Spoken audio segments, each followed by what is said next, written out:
Hi friends, આજે આપણે chapter 6 તત્વનું અલગીકરણના સામાન્ય સિદ્ધાંતો અને પ્રક્રમો એનું આપણે છે રિવિઝન કરવાનું છે. એની અંદર બને એટલા મેઇન પોઈન્ટ છે આપણે કવર છે કરતા જશું. બરાબર, ખાસ ધ્યાનથી જોજો અને મેઇન પોઈન્ટ છે હોય તો લખતા જાજો, નોટ કરતા જાજો, એટલે રિવિઝન છે એ તમારે થઈ જાય. આની અંદર આપણે ધાતુ છે એને બે અવસ્થાની અંદર વર્ગીકરણ કર્યું છે એના પ્રાપ્તિ સ્થાનના આધારે. તો એક જે છે મુક્ત અવસ્થા અને બીજું છે કયું આવશે સંયોજિત અવસ્થા. તો અહીંયા જે ધાતુ છે એનું વર્ગીકરણ બે પ્રકારે આપણે કરીએ છીએ. એક મુક્ત અવસ્થા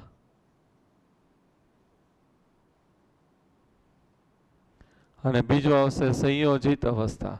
સંયોજિત એટલે કેવું હશે? મિશ્ર થયેલું હશે. મુક્ત અવસ્થા એટલે પર્યાવરણની અંદર એ મુક્ત અવસ્થામાં મળશે, કોઈ સાથે જોડાયેલું હશે નહીં. તો એની અંદર કાર્બન, સલ્ફર, પછી પ્લેટિનમ, ગોલ્ડ, સિલ્વર,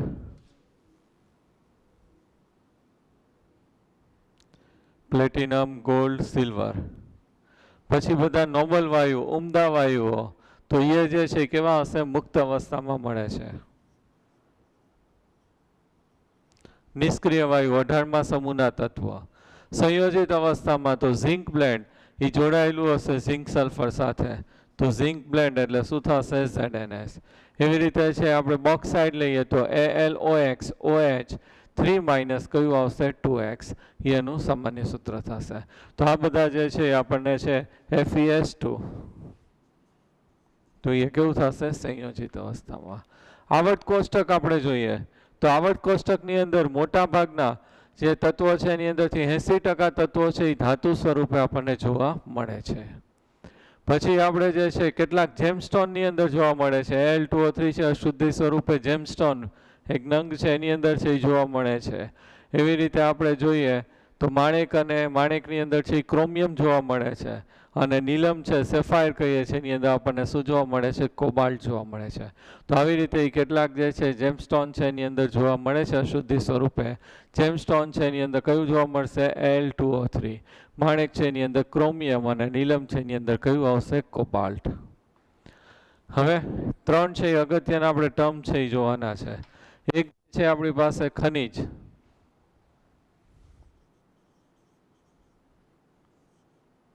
બીજું આવશે અયસ્ક અથવા કાચી ધાતુ અથવા તો ઇંગ્લિશમાં એને શું કહેવામાં આવે છે? ઓર. અને ત્રીજું જે છે એ ગેંગ એટલે શું થશે? અશુદ્ધિ. ત્રણ શબ્દો આપણને ખાસ ખબર હોવી જોઈએ.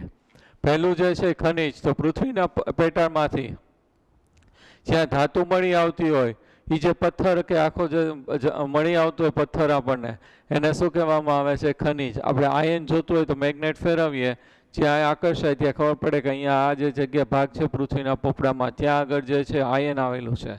એને ખોદીને બહાર કાઢો એટલે એ જે છે આખું પથ્થર જે હોય એને આપણે શું કહીએ છીએ? ખનિજ. જે ખનિજ છે એમાંથી આપણને ધાતુ છે એ સહેલાઈથી અને એનું પ્રમાણ વધારે હોય એમાંથી જુદી પાડવી છે એ સહેલી પડતી હોય, સસ્તું પડતું હોય તો એને આપણે ઓર તરીકે સ્વીકારવામાં આવે છે. એટલે જે ખનિજ છે એમાંથી ચોક્કસ આપણે સિલેક્ટ કરશું કે જેમાંથી ધાતુનું પ્રમાણ વધારે હોય, ધાતુ સહેલાઈથી જુદી પડતી હોય, સસ્તું પડતું હોય, એને આપણે શું કહેવામાં આવે છે? અયસ્ક કહેવામાં આવે છે. અને આ અયસ્ક અથવા તો કાચી ધાતુ અથવા તો ઇંગ્લિશમાં શું કહીએ છીએ? ઓર. અને આની અંદર જે અશુદ્ધિ આવેલી હોય આ અશુદ્ધિને આપણે શું કહીએ છીએ? ગેંગ. અશુદ્ધિને શું કહેવામાં આવે છે? ગેંગ. ક્લિયર? તો હવે આપણે જે છે ધાતુ છે એ આપણે આની અંદરથી મેળવવાની છે. પહેલાં આપણને એક અયસ્કનું આખું ટેબલ આપેલું છે એ આપણે યાદ રાખવાનું છે. તો એલ્યુમિનિયમ છે, તો એલ્યુમિનિયમ છે એનું અયસ્ક છે એ કયું આવશે? બોક્સાઇડ. AlOX OH 3 - 2X. અને જ્યાં Xની કિંમત છે એ 0 કરતાં વધારે અને 1 કરતાં કેવી થશે? ઓછી. ક્રેઓલાઇટ એટલે શું થશે? Al2OH4 Si3 Si2O5. પછી આપણને આપ્યું છે આયન. આયન છે એની અંદર હિમેટાઇટ, મેગ્નેટાઇટ, સિડેરાઇટ્સ, આયન પાયરાઇટ્સ.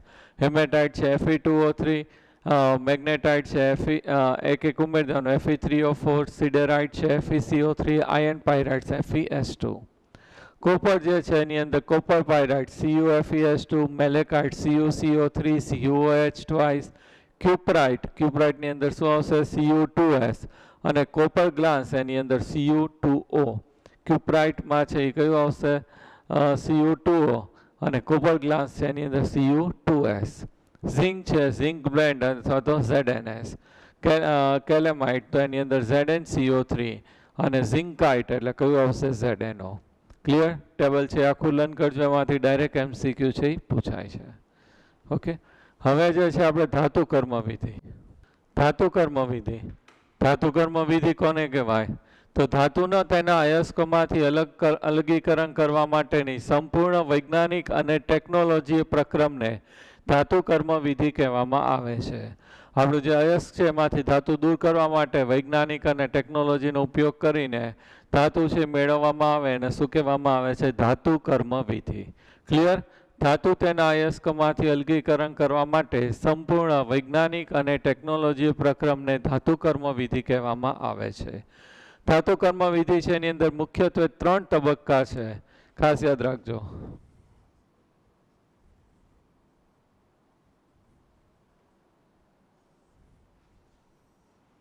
પહેલું છે અયસ્કનું સંકેન્દ્રણ. અયસ્ક છે એનું આપણે શું કરીએ છીએ? સંકેન્દ્રણ. એમાંથી અશુદ્ધિ છે એ દૂર કરીએ છીએ. તો અયસ્કનું સંકેન્દ્રણ.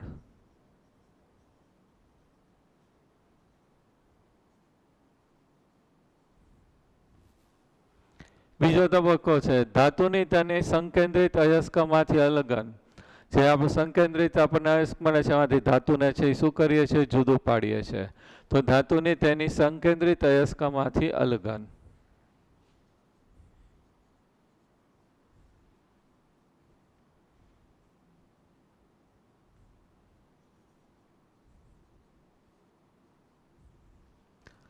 અલગીકરણ. ત્રીજું આપણે એનું અલગીકરણ કરી નાખ્યું. હવે ત્રીજું છે એ ધાતુનું આપણે શું કરીએ છીએ? શુદ્ધિકરણ કરી નાખીએ. આમાંથી જે ધાતુ મળે એનું શું કરી નાખવાનું? શુદ્ધિકરણ.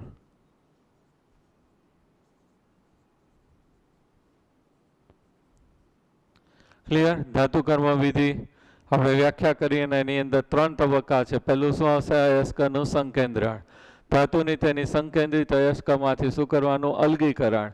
અને પછી જે ધાતુ મળે એનું શું કરીએ છીએ? શુદ્ધિકરણ. 3 તબક્કા છે, આપણે જે જોઈએ સ્ટેપ બાય સ્ટેપ. પહેલો તબક્કો જે છે અયસ્કનું સંકેન્દ્રણ. એને જે છે એ સજાવટ પણ કહેવામાં આવે છે કે ધાતુની અંદર જે રેતી માટી વગેરે જે અશુદ્ધિ હોય એ આપણે આની અંદરથી દૂર કરીએ છીએ અને સજાવટ અથવા તો સમપરિષ્કરણ કહેવામાં આવે છે. ઇંગ્લિશમાં એને ડ્રેસિંગ અને બેનિફિકેશન કહેવામાં આવે છે. નામ 3 યાદ રાખવાના છે. અયસ્કનું સંકેન્દ્રણ અથવા શું કહેવાશે? સજાવટ અથવા તો સમપરિષ્કરણ કહેવામાં આવે છે. આની અંદર જુદા જુદી પદ્ધતિ આપી છે. એની અંદર પહેલી પદ્ધતિ આપી છે જલીય પ્રક્ષાલન. પ્રક્ષાલન એટલે આપણે શું કરીએ છીએ? અભિષેક કરીએ છીએ, પ્રક્ષાલ કરીએ છીએ. એની જેમ પાણી છે આપણે રેડવાનું, અશુદ્ધિ છે એ દૂર થાય. કોઈ પણ અયસ્કને સીધો ઉપયોગમાં લઈ શકાતું નથી. આખો એટલો પથરા જેવું હોય તો એને સીધો ઉપયોગમાં લઈ શકાતું નથી. પહેલાં એને છે ખાંડીને ભૂકો કરવામાં આવે છે અને પછી એને દળવામાં આવે છે. એટલે કેવું થઈ જશે? પાવડર સ્વરૂપે થઈ જશે. દરેક વખતે પહેલો તબક્કો તો આ જ આવશે, પણ આપણે દર્શાવતા નથી કારણ કે ડાયરેક્ટ અયસ્કને ઉપયોગમાં ન લેવાય. એટલે એને દળી અને ખાંડી અને દળીને ભૂકો કરવામાં આવે છે. પીસિંગ પિક્ચરમાં આવે ને એ રીતે એને ભૂકો કરવામાં આવે છે. એ ભૂકો આ રીતે પ્લેટ રાખેલી હોય છે.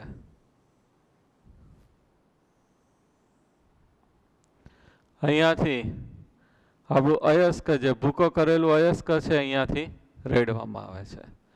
અહીંયાથી ખૂબ વધારે ફોર્સથી પાણી છે એ આપણે ચાલુ કરીએ છીએ. તો ભૂકો અહીંયા આવશે અને પાણી અહીંયાથી પસાર થાય તો જેટલું દ્રાવ્ય અશુદ્ધિ હશે એ પાણીની અંદર ઓગળી જશે અને બધી અહીંયા છેડા ઉપર છે એ ભેગી થશે. તો અહીંયા આપણે ગેંગ અથવા તો શું આવી જશે? અશુદ્ધિ. અને જે વજનદાર આપણી જે ધાતુ હશે એ ધાતુ જે છે આ બધી ખાંચ છે એની અંદર છે એ ભરાઈ ગઈ હશે. તો આ બધાની અંદર છે એ શું ભરાઈ ગયું હશે? આપણી ધાતુ. અહીંયા જે છે આપણી શું આવી જશે? અશુદ્ધિ આવી જશે. અશુદ્ધિ જે છે એ વજનમાં હલકી હશે ને આ કેવું હશે? વધારે. એટલે આને ઘનતાને આધારે પણ અલગીકરણ કહેવામાં આવે છે, અથવા ઘનતા અલગીકરણ પણ કહેવામાં આવે છે. તો સાવ સિમ્પલ પદ્ધતિ છે. પાણી છે, અહીંયાથી આપણે રેડીએ, અયસ્કનો ભૂકો અહીંયા આવશે, અશુદ્ધિ દ્રાવ્ય હોય, દ્રાવ્ય થઈને નીચે આવી જશે અને ધાતુ અહીંયા વચ્ચે આવી જશે. ક્લિયર? બીજી પદ્ધતિ છે ચુંબકીય અલગીકરણ. નામ ઉપરથી જ ખબર પડે, અહીંયા આપણે શું વાપરશું? ચુંબકની પ્લેટ.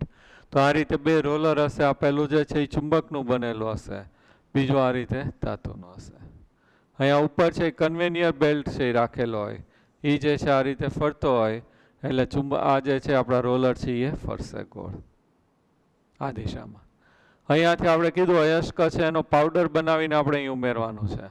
તો અયસ્કનો પાવડર છે અહીંયા ઉમેરીએ એટલે આ પાવડર છે અહીંયા આવશે. જે ચુંબકત્વ ધરાવતી એવી ધાતુને આમ જુદી પાડવા માટે આ પદ્ધતિ વપરાય છે. જે ચુંબક તરફ આકર્ષણ ધરાવતી એવી ધાતુ અહીંયાથી અલગ થશે. તો અહીંયાથી જે ચુંબક તરફ આકર્ષણ ધરાવતી હોય અહીંયા ચોટી અને આ બાજુ આવશે, અને અશુદ્ધિ જે છે એ શું થશે? અહીંયાથી દૂર જશે, અને બે છે એ શું પડી જશે? અલગ પડી જશે. ક્લિયર? તો આ રીતે આપણે બે છે એનું અલગીકરણ કરી શકીએ, અને ચુંબકીય અલગીકરણ છે કહેવામાં આવે છે. ઓકે.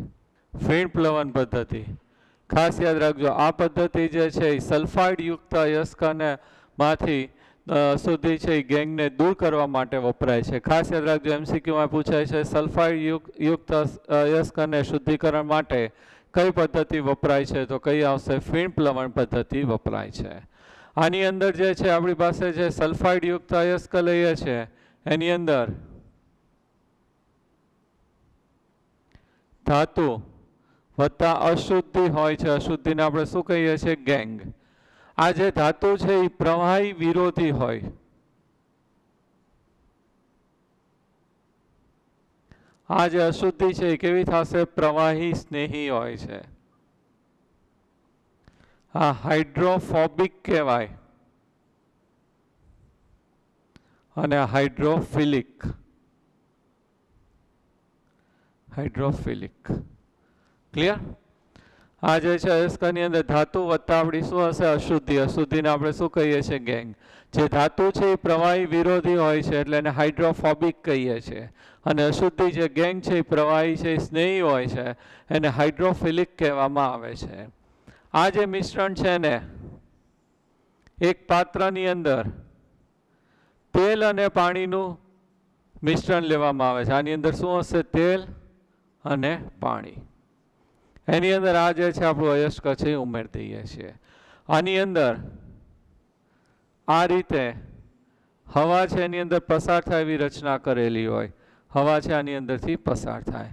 આની અંદર તેલ, પાણી પ્લસ એની અંદર થોડુંક ફેટી એસિડ છે ઉમેરેલું હોય. ફેટી એસિડ શું કાર્ય કરશે? ફીણ ઉત્પન્ન કરે. સાબુમાં ને એમાં ફેટી એસિડ હોય એટલે ફીણ છે ઉત્પન્ન થાય. તો આની અંદર છે એ શું ઉત્પન્ન કરશે? ફીણ ઉત્પન્ન કરશે. અહીંયાથી હવા આવતી હોય એટલે અહીંયા આની અંદર છે એ ફીણ ઉત્પન્ન થાય. અથવા તો વોશિંગ મશીનની જે મોટર મૂકેલી હોય સ્પીડમાં ફરે, રોટેટ થાય એટલે એની અંદર ફીણ છે એ ઉત્પન્ન થાય. એટલે જ ફીણ પ્લવન પદ્ધતિ કીધી છે. હવે તેલ અને પાણી બે હોય, એની અંદર તેલ છે એ વજનમાં હલકું હોય એટલે આ રીતે તેલ અને પાણી આપણે દિવાળીમાં દીવા કરવા માટે મૂકીએ છીએ. તો ઉપર જે છે એ શું આવી જશે? તેલ, અને નીચે શું હોય? પાણી. તો આ મિશ્રણ છે એની અંદર તમે આ ઉમેરો તો ધાતુ છે એ પ્રવાહી વિરોધી છે એટલે એ કોની સાથે જોડાઈ જશે? તેલ સાથે. તેલના બિંદુઓ સાથે છે એ ધાતુ છે એ જોડાઈ જશે. આ જે ધાતુ છે એ કોની સાથે જોડાઈ જશે? તેલ સાથે. અને આ પ્રવાહી સ્નેહી છે એટલે કોની અંદર ઓગળી જશે? પાણી સાથે. હવે જેવું આની અંદર છે સ્પીડમાં આપણે ફરતા હોય તો પવન આવતો એટલે ફીણ ઉત્પન્ન થશે. ફીણ છે ઉપર આવશે, અને ફીણ સાથે છે એ શું આવશે? તેલી બિંદુઓ છે ઉપર આવશે. નીચે શું રહેશે? પાણી રહેશે. તો પાણીની અંદર બધી અશુદ્ધિ દ્રાવ્ય હશે એ બધી ક્યાં રહેશે? નીચે રહેશે. અને જે ધાતુ છે એ તેલના બિંદુની અંદર ઓગળી જશે, અને તેલના જે બિંદુઓ છે એ આ જે ઝાગ ઉત્પન્ન થાય છે, ફીણ ઉત્પન્ન થાય છે, એમાં ઉપર છે આવી જશે. ક્લિયર? હવે આ ફીણ છે એને આપણે શું કરી લેવાના, જુદા પાડી લેવાના, અને જુદા પાડીને પછી એની અંદર છે એ સૂકવી અને એમાંથી છે પાછી ધાતુ છે એ જુદી પાડી શકાય તેલમાંથી. તો એવી રીતે જે છે આને ફીણ પ્લવન પદ્ધતિ કહેવામાં આવે છે. આ ફીણ છે તરત નીચે ન બેસી જાય એટલે એની અંદર સ્થાયી કારકો તરીકે ક્રેસોલ અને એનિસોલ ઉમેરવામાં આવે છે. ક્રેસોલ કે એનિસોલ એની અંદર સ્થાયી કારક તરીકે ઉમેરવામાં આવે છે. આની અંદર આ જે ખનિજ કણો છે, ધાતુના કણો, એનો હાઇડ્રોફોબિક પ્રવાહી વિરોધી સ્વભાવ છે ઉમેરવા માટે એની અંદર ઝેન્થેટ ઉમેરવામાં આવે છે. એને કણોની બિન આર્દ્રતા અથવા તો એનો કયો સ્વભાવ થશે, હાઇડ્રોફોબિક સ્વભાવ છે, પ્રવાહી વિરોધી સ્વભાવ છે વધારવા માટે એની અંદર શું ઉમેરીએ છીએ, ઝેન્થેટ ઉમેરવામાં આવે છે. તો આ જે પદ્ધતિ છે એને શું કહેવામાં આવે છે, ફીણ પ્લવન પદ્ધતિ. ક્લિયર? સાવ સિમ્પલ જ છે. ધાતુ અને શું લીધું આપણે, અયસ્કમાં ધાતુ અને શું હશે, અશુદ્ધિ. ધાતુ છે એ પ્રવાહી વિરોધી અને અશુદ્ધિ છે એ કેવી થશે, પ્રવાહી સ્નેહી. મિશ્રણને આપણે તેલ અને પાણીનું જે મિશ્રણ એની અંદર અયસ્ક ઉમેરી દઈએ. તેલ છે એની અંદર છે એ કયો આવશે, ધાતુના કણો આવશે. અશુદ્ધિ પ્રવાહી સ્નેહી છે એટલે પાણીની અંદર ઓગળી જશે. આની અંદર ફીણ ઉત્પન્ન થાય ફેટી એસિડના લીધે, એટલે પાણી જે તેલી બિંદુઓ છે ઉપર આવશે હલકા હોય એટલે પાણી ક્યાં બેસી જશે, નીચે. ફીણ બેસી ન જાય એટલે એના માટે એની અંદર શું ઉમેરવામાં આવે છે, ક્રેસોલ અથવા તો એનિસોલ. આ જે ફીણ ઉપર આવે એને આપણે જુદા પાડી લઈએ છીએ અને એનાથી પછી ધાતુ છે એ અલગ પાડી શકાય છે. અહીંયા જે છે આનો જે છે હાઇડ્રોફોબિક પ્રવાહી વિરોધી સ્વભાવ છે વધારવા માટે એની અંદર આપણે શું ઉમેરીએ છીએ, ઝેન્થેટ. ક્લિયર? કેટલીક વાર છે બે સલ્ફાઇડ અયસ્કો હોય કે એની અંદર બે સલ્ફાઇડ અયસ્ક ધાતુ આવેલી હોય ત્યારે એને જે છે જુદા પાડવા માટે એની અંદર ડિપ્રેસન્ટ અથવા તો અવનમક તરીકે સોડિયમ સાયનાઇડ અથવા તો પોટેશિયમ સાયનાઇડ ઉમેરવામાં આવે છે. ધારો કે આપણી પાસે છે ZnS અને BbS. હવે આ બેમાંથી આપણે સંકેન્દ્રણ છે કરવું છે ફીણ પ્લવન પદ્ધતિ. તો આની અંદર અવનમક અથવા તો ડિપ્રેશન તરીકે NaCN અથવા તો KCN ઉમેરવામાં આવે છે. હું NaCN ઉમેરું તો NaCN ઉમેરીએ તો એ Zn સાથે પ્રક્રિયા કરીને અહીંયા સંકીર્ણ બનાવશે. આ સંકીર્ણ છે કેવું હશે, દ્રાવ્ય હશે. PBS સાથે પ્રક્રિયા કરતું નથી એટલે PBS છે એ કેવું રહેશે, અદ્રાવ્ય રહેશે. આ જે છે એ દ્રાવ્ય થઈ જાય સંકીર્ણ, એ પ્રવાહી છે એ સ્નેહી થશે અને આ કેવું થશે, પ્રવાહી વિરોધી. હવે આ બે આની અંદર હોય એટલે અદ્રાવ્ય જે PBS છે એ તેલ સાથે મિશ્ર થઈને ઉપર આવી જશે અને ZnS નું જે સંકીર્ણ બને એ પાણીમાં દ્રાવ્ય થઈને ક્યાં આવી જશે, નીચે. આ રીતે બેને છે એ જુદા પાડી શકાય છે. ઓકે. તો ચોથી પદ્ધતિ અહીંયા જે છે એ નિક્ષાલન છે. નિક્ષાલન છે એની અંદર સિલ્વર અને ગોલ્ડ અને બેને જુદા પાડવા માટે ધાતુ કર્મવિધિની અંદર આ પદ્ધતિ આપણે વાપરીએ છીએ.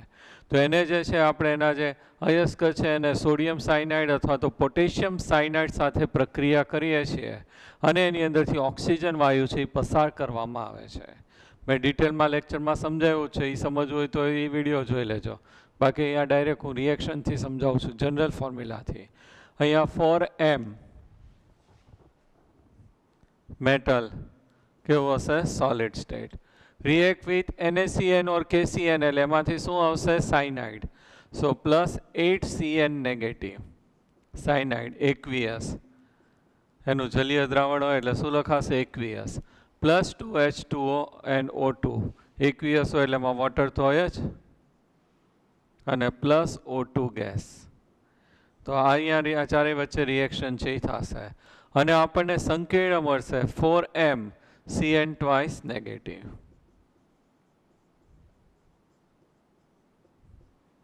પ્લસ આપણી પાસે શું વધ્યું, 4OH નેગેટિવ. આ 4 હાઇડ્રોજન, 2 અને 2 4 ઓક્સિજન, 4OH નેગેટિવ. તો અહીંયા 4M CN twice negative plus 4OH negative બે છે કેવા આવશે, aqueous. હંમેશા જે છે સંકીર્ણ આની અંદર કેવા હશે, દ્રાવ્ય હોય. અહીંયા M બરાબર શું લેશું આપણે, Ag અથવા તો કયું આવશે, AU. Ag અથવા તો AU. એનો ઓક્સિડેશન આંક છે Ag+1 હોય, અહીંયા AU એ આપણે કયો ગણીએ છીએ, +1. હવે આની છે આ જે સંકીર્ણ છે એમાંથી 2 મોલ લઈને આપણે ઝિંક સાથે પ્રક્રિયા કરી નાખીએ. તો અહીંયા 2 મોલ આપણે લઈએ છીએ સંકીર્ણ M CN twice negative plus Zn solid આપણે આની અંદર ઉમેરીએ છીએ અને ઝિંક છે એની ઇલેક્ટ્રો પોઝિટિવ હોય છે, એટલે એ પોતે જે છે અહીંયા આવી જશે અને આ ધાતુને છે એ શું કરી નાખશે, મુક્ત કરશે. એટલે અહીંયા સંકીર્ણ બની જશે Zn Cn 4 મોલ્સ 2 નેગેટિવ એકવીયસ અને પ્લસ મેટલ કેટલા મોલ છે, 2, 2 મોલ્સ ઓફ મેટલ સોલિડ છે મુક્ત થશે. આ જલીય હોય એટલે પાણીમાં કેવું હશે, દ્રાવ્ય, અને ઓલું ધાતુ સ્વરૂપે જુદું પડશે. તો આ રીતે જે છે આપણે સિલ્વર અથવા તો ગોલ્ડ છે એને જુદું પાડીએ છીએ, અને નિક્ષાલન અથવા તો ઇંગ્લિશમાં શું કહેવામાં આવે છે, લીચિંગ. આ પદ્ધતિ છે આપણે સિલ્વર, ગોલ્ડ અને એલ્યુમિનિયમ માટે વાપરીએ છીએ. તો હવે ત્રીજી આઈએમપી છે આપણે એલ્યુમિનિયમ માટે, એ આપણે જોઈ લઈએ. નિક્ષાલન, એની અંદર બીજું ઉદાહરણ આપ્યું છે એલ્યુમિનિયમ માટે. તો બોક્સાઇડ, એનું અયસ્ક એલ્યુમિનિયમ છે એ કયું લીધું છે આપણે, બોક્સાઇડ. તો અહીંયા આપણે બોક્સાઇડમાંથી એલ્યુમિનિયમ છે એ મેળવીએ છીએ. ખાસ ધ્યાન રાખજો, આઈએમપી છે આપણું નિક્ષાલનની અંદર જ છે. પહેલું સિલ્વર અને ગોલ્ડ માટે આપણે જોયું, એને અને NaCN અથવા KCNમાં છે ઓગાળતા હતા. અહીંયા આપણે બોક્સાઇડ લઈએ છીએ, ખાસ ધ્યાન રાખજો.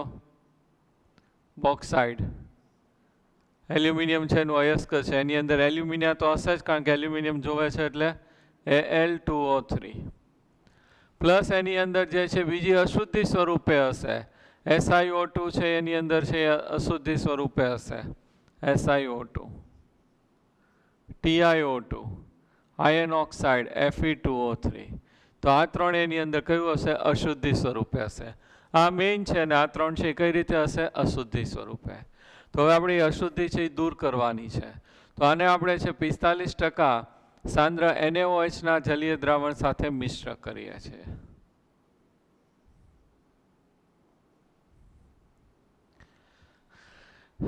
અહીંયા આપણે તાપમાન રાખીએ છીએ 473 થી 523 કેલ્વિન તાપમાન.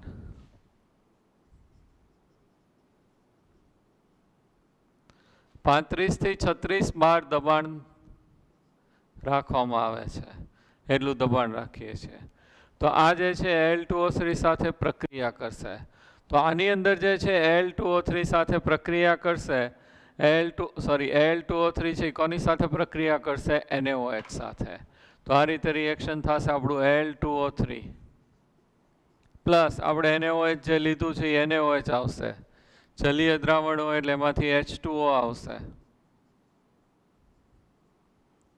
જોડાઈને સંકીર્ણ છે બનાવશે 2NaAlOH 4 મોલ્સ.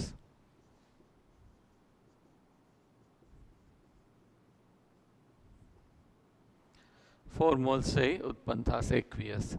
બધું આવી ગયું. એલ્યુમિનિયમ 2, સોડિયમ 2, ઓક્સિજન 3 ને 2 5, 5 અને 3 8, 4 દુ 8, હાઇડ્રોજન 6 અને 2 8, 4 દુ કેટલા થશે, 8. આ આપણું સંકીર્ણ બનશે. એકવીયસ હોય, નામ શું થશે, સોડિયમ ટેટ્રાહાઇડ્રોક્સો એલ્યુમિનેટ 3. એનું નામ પણ પૂછાઈ ગયું છે ટેસ્ટમાં. આ જે છે એલ્યુમિનિયમ Al2O3 જે છે આની અંદર રૂપાંતર થશે. આ જે છે એ કેવું હશે, દ્રાવ્ય. પછી જે SiO2 છે એનું રૂપાંતર થશે સોડિયમ સિલિકેટમાં, સોડિયમ સિલિકેટ. એ જે છે કેવું થશે, દ્રાવ્ય. આ બે TiO2 અને Fe2O3 બંને છે એ કેવા રહેશે, અદ્રાવ્ય. Al2O3 છે આ સંકીર્ણ બનશે, એમાંય દ્રાવ્ય સ્વરૂપે થઈ ગયું.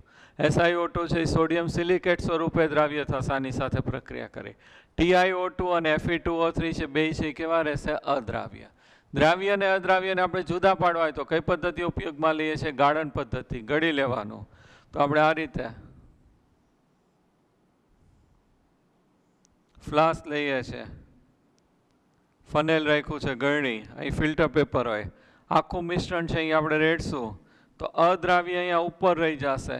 શું રહી જશે, TiO2 અને Fe2O3 અવક્ષેપ સ્વરૂપે હશે, એ ઉપર રહી જશે. નીચે જે મિશ્રણ આવશે એની અંદર સોડિયમ સિલિકેટ અને આ જે છે એ સંકીર્ણ પાણીમાં ઓગળેલા હશે.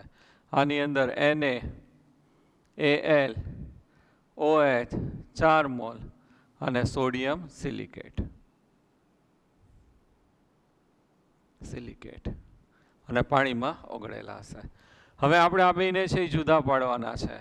તો આની અંદર આપણે CO2 વાયુ છે એ પસાર કરવાનો છે. કોને પસાર કરવાનો છે, CO2 વાયુ.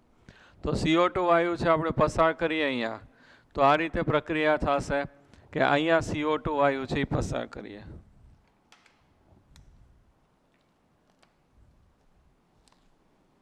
આમાં જ કયો વાયુ પસાર કરી દેવાનો છે? CO2.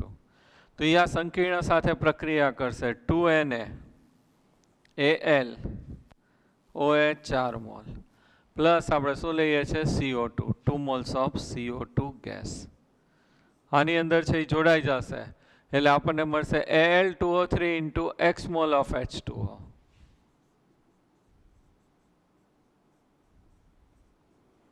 પ્લસ NaHCO3 2 મોલ છે એ સોડિયમ બાયકાર્બોનેટ ઉત્પન્ન થશે 2 મોલ્સ ઓફ NaHCO3. તો Al2O3 XH2O છે એ ઘન સ્વરૂપે હશે, સોલિડ. આ કેવું હશે? દ્રાવ્ય. તો સોડિયમ સિલિકેટ તો આની અંદર દ્રાવ્ય જ છે, CO2 પસાર કરીએ. આમાંથી Al2O3 છે H2O ઉત્પન્ન થાય એ કેવું થશે? અદ્રાવ્ય, સોલિડ. અને NaHCO3 સોડિયમ બાયકાર્બોનેટ કેવું હશે? દ્રાવ્ય. હવે આમાંથી CO2 પસાર કરીને એને પાછું આપણે આ રીતે ગળી લઈએ તો અહીંયા સપાટી ઉપર આપણી પાસે શું વધ્યું હશે? Al2O3 into XH2O. અને નીચે દ્રાવણ આવશે, ફિલ્ટ્રેટ કહેવાય. તો એની અંદર જે દ્રાવણ છે અહીંયા એની અંદર આપણી પાસે સોડિયમ બાયકાર્બોનેટ, સોડિયમ સિલિકેટ અને પાણી હશે. આ Al2O3 છે XH2O જે ઉપર મળ્યા એને આપણે ગરમ કરવું પડશે.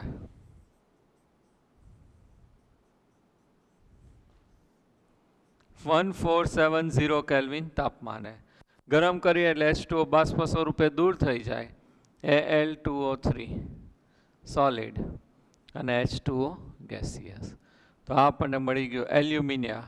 તો આ જે છે બોક્સાઇડમાંથી આપણને શું મળી ગયું? એલ્યુમિનિયા. હવે એલ્યુમિનિયા છે એનું શુદ્ધિકરણ કરી નાખીએ એટલે શું મળશે? એલ્યુમિનિયમ. ક્લિયર? તો આ રીતે આપણે બોક્સાઇડ છે એની અંદરથી શું મેળવીએ છીએ? એલ્યુમિનિયા.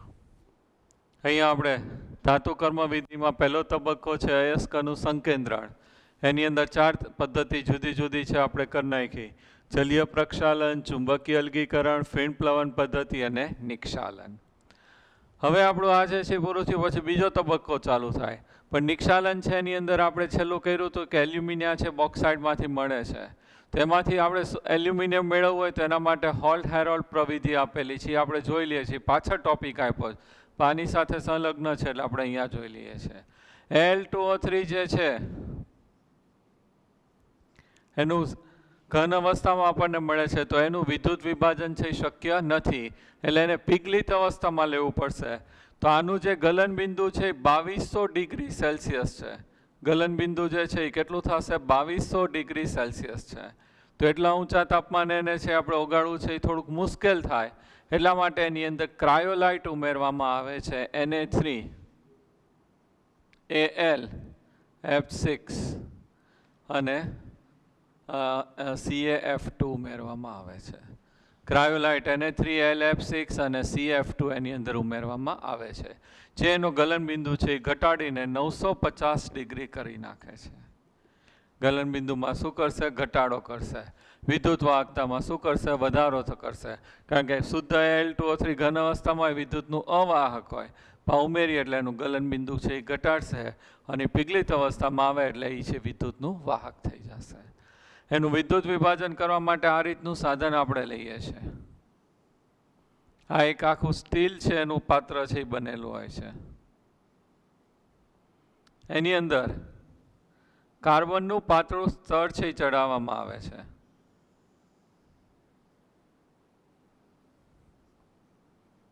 કાર્બનનું સ્તર અહીંયા જે છે એ કોપર ક્લેમ્પ છે. ત્યાં ગ્રેફાઇટના રોડ આ રીતે સળિયા રાખેલા હોય છે. આને બેટરીના ધન વીજભાર સાથે જોઈન્ટ કરવામાં આવે છે. એટલે આ કઈ રીતે કાર્ય કરશે? એનોડ.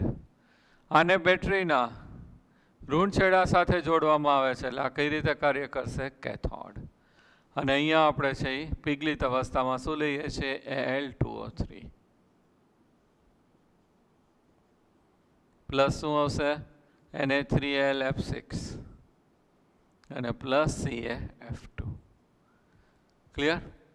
જેવો આપણે વિદ્યુત પ્રવાહ છે એ પસાર કરીએ એટલે આની અંદર છે વિદ્યુત વિભાજન થશે. વિદ્યુત વિભાજન થાય તો Al2O3 કઈ રીતે વિભાજિત થશે? 2Al + 3 + 3O - 2. Al + 3 અને O છે એ કેવું આવશે? -2. પિગલિત અવસ્થામાં હશે આપણે પિગલિત. અહીંયા લખવું હોય તો L પિગલિતી લોકો લખે છે. એનોડ ઉપર હંમેશા શું થાય? ઓક્સિડેશન, ધન વીજભાર. કેથોડ ઉપર રિડક્શન, કયો આવશે? ઋણ વીજભાર. તો અહીંયા એનોડ ઉપર ધન વીજભાર છે. એનોડ આપણો આ છે, ત્યાં છે કોનું સ્થાનાંતર થશે? ઓક્સિજનનું. તો કાર્બન સોલિડ અવસ્થામાં હોય, આ જે સળિયો છે ત્યાં ઓક્સિજન આવશે પિગલિત અવસ્થામાં -2. કાર્બન 2 ઇલેક્ટ્રોન આપીને ધન વીજભાર થશે અને આ જોડાઈને CO વત્તા 2 ઇલેક્ટ્રોન છે એ શું કરશે? મુક્ત કરશે. તો અહીંયા 2 ઇલેક્ટ્રોન છે એ મુક્ત થશે કાર્બન મોનોક્સાઇડ. એની જગ્યાએ 2 ઓક્સિજન આવે પિગલિત તો CO2 ગેસિયસ અને કેટલા ઇલેક્ટ્રોન મુક્ત થાય? 4. તો આ રીતે અહીંયા જે છે એ વપરાશે. આની અંદર દરેક વખતે ઓક્સિજન અહીંયા પ્રક્રિયા થઈને વપરાતો જાય એટલે આ સળિયો છે એ વપરાતો જાય એટલે એનું વજન છે એ શું થશે? ઘટશે અને એને સમયાંતરે આપણે બદલવો પડશે. પ્રાયોગિક રીતે એવું પણ એ લોકોએ તાર્યું છે કે 1 કિલોગ્રામ એલ્યુમિનિયમ નિપજ માટે આશરે 0.5 કિલોગ્રામ કાર્બન એનોડ છે એ બળી જાય છે. 1 કિલોગ્રામ એલ્યુમિનિયમ મેળવવું હોય તો કાર્બન કેટલો વપરાશે? 0.5 કિલોગ્રામ. આ બાજુ જે છે કેથોડ ઉપર કયું આવશે? એલ્યુમિનિયમ. Al + 3 પિગલિત લિક્વિડ 3 ઇલેક્ટ્રોન સ્વીકારશે. શેમાં રૂપાંતર થશે? Aluminium solid. તો રિડક્શન થઈ અને અહીંયા જે બધે સપાટી ઉપર જે છે ત્યાં શું ઉત્પન્ન થતું હશે? એલ્યુમિનિયમ. કારણ કે બધું કેથોડ છે અને આ એલ્યુમિનિયમ છે વજનમાં ભારે હોય એટલે બધું નીચે આવશે અને અહીંયા છેડા ઉપર ભેગું થશે. તો આ જે પદ્ધતિ છે એને શું કહેવામાં આવે છે? હેલ-હેરોલ્ડ પદ્ધતિ. ક્લિયર? હવે બીજો તબક્કો છે ધાતુ કર્મ વિધિમાં. સંકેન્દ્રિત અયસ્કમાંથી અપરિષ્કૃત અથવા તો અશુદ્ધ ધાતુનું શું આવશે? નિષ્કર્ષણ. તો એની અંદર 2 તબક્કામાં પ્રક્રિયા કરીએ છીએ. પહેલું એનું શેમાં રૂપાંતર કરીએ છીએ? ઓક્સાઇડમાં. અને ઓક્સાઇડમાંથી છે તેમાં શેમાં રિડક્શન કરશું? ધાતુમાં. તો પહેલું એ છે એનું શેમાં રૂપાંતર કરશું? ઓક્સાઇડમાં.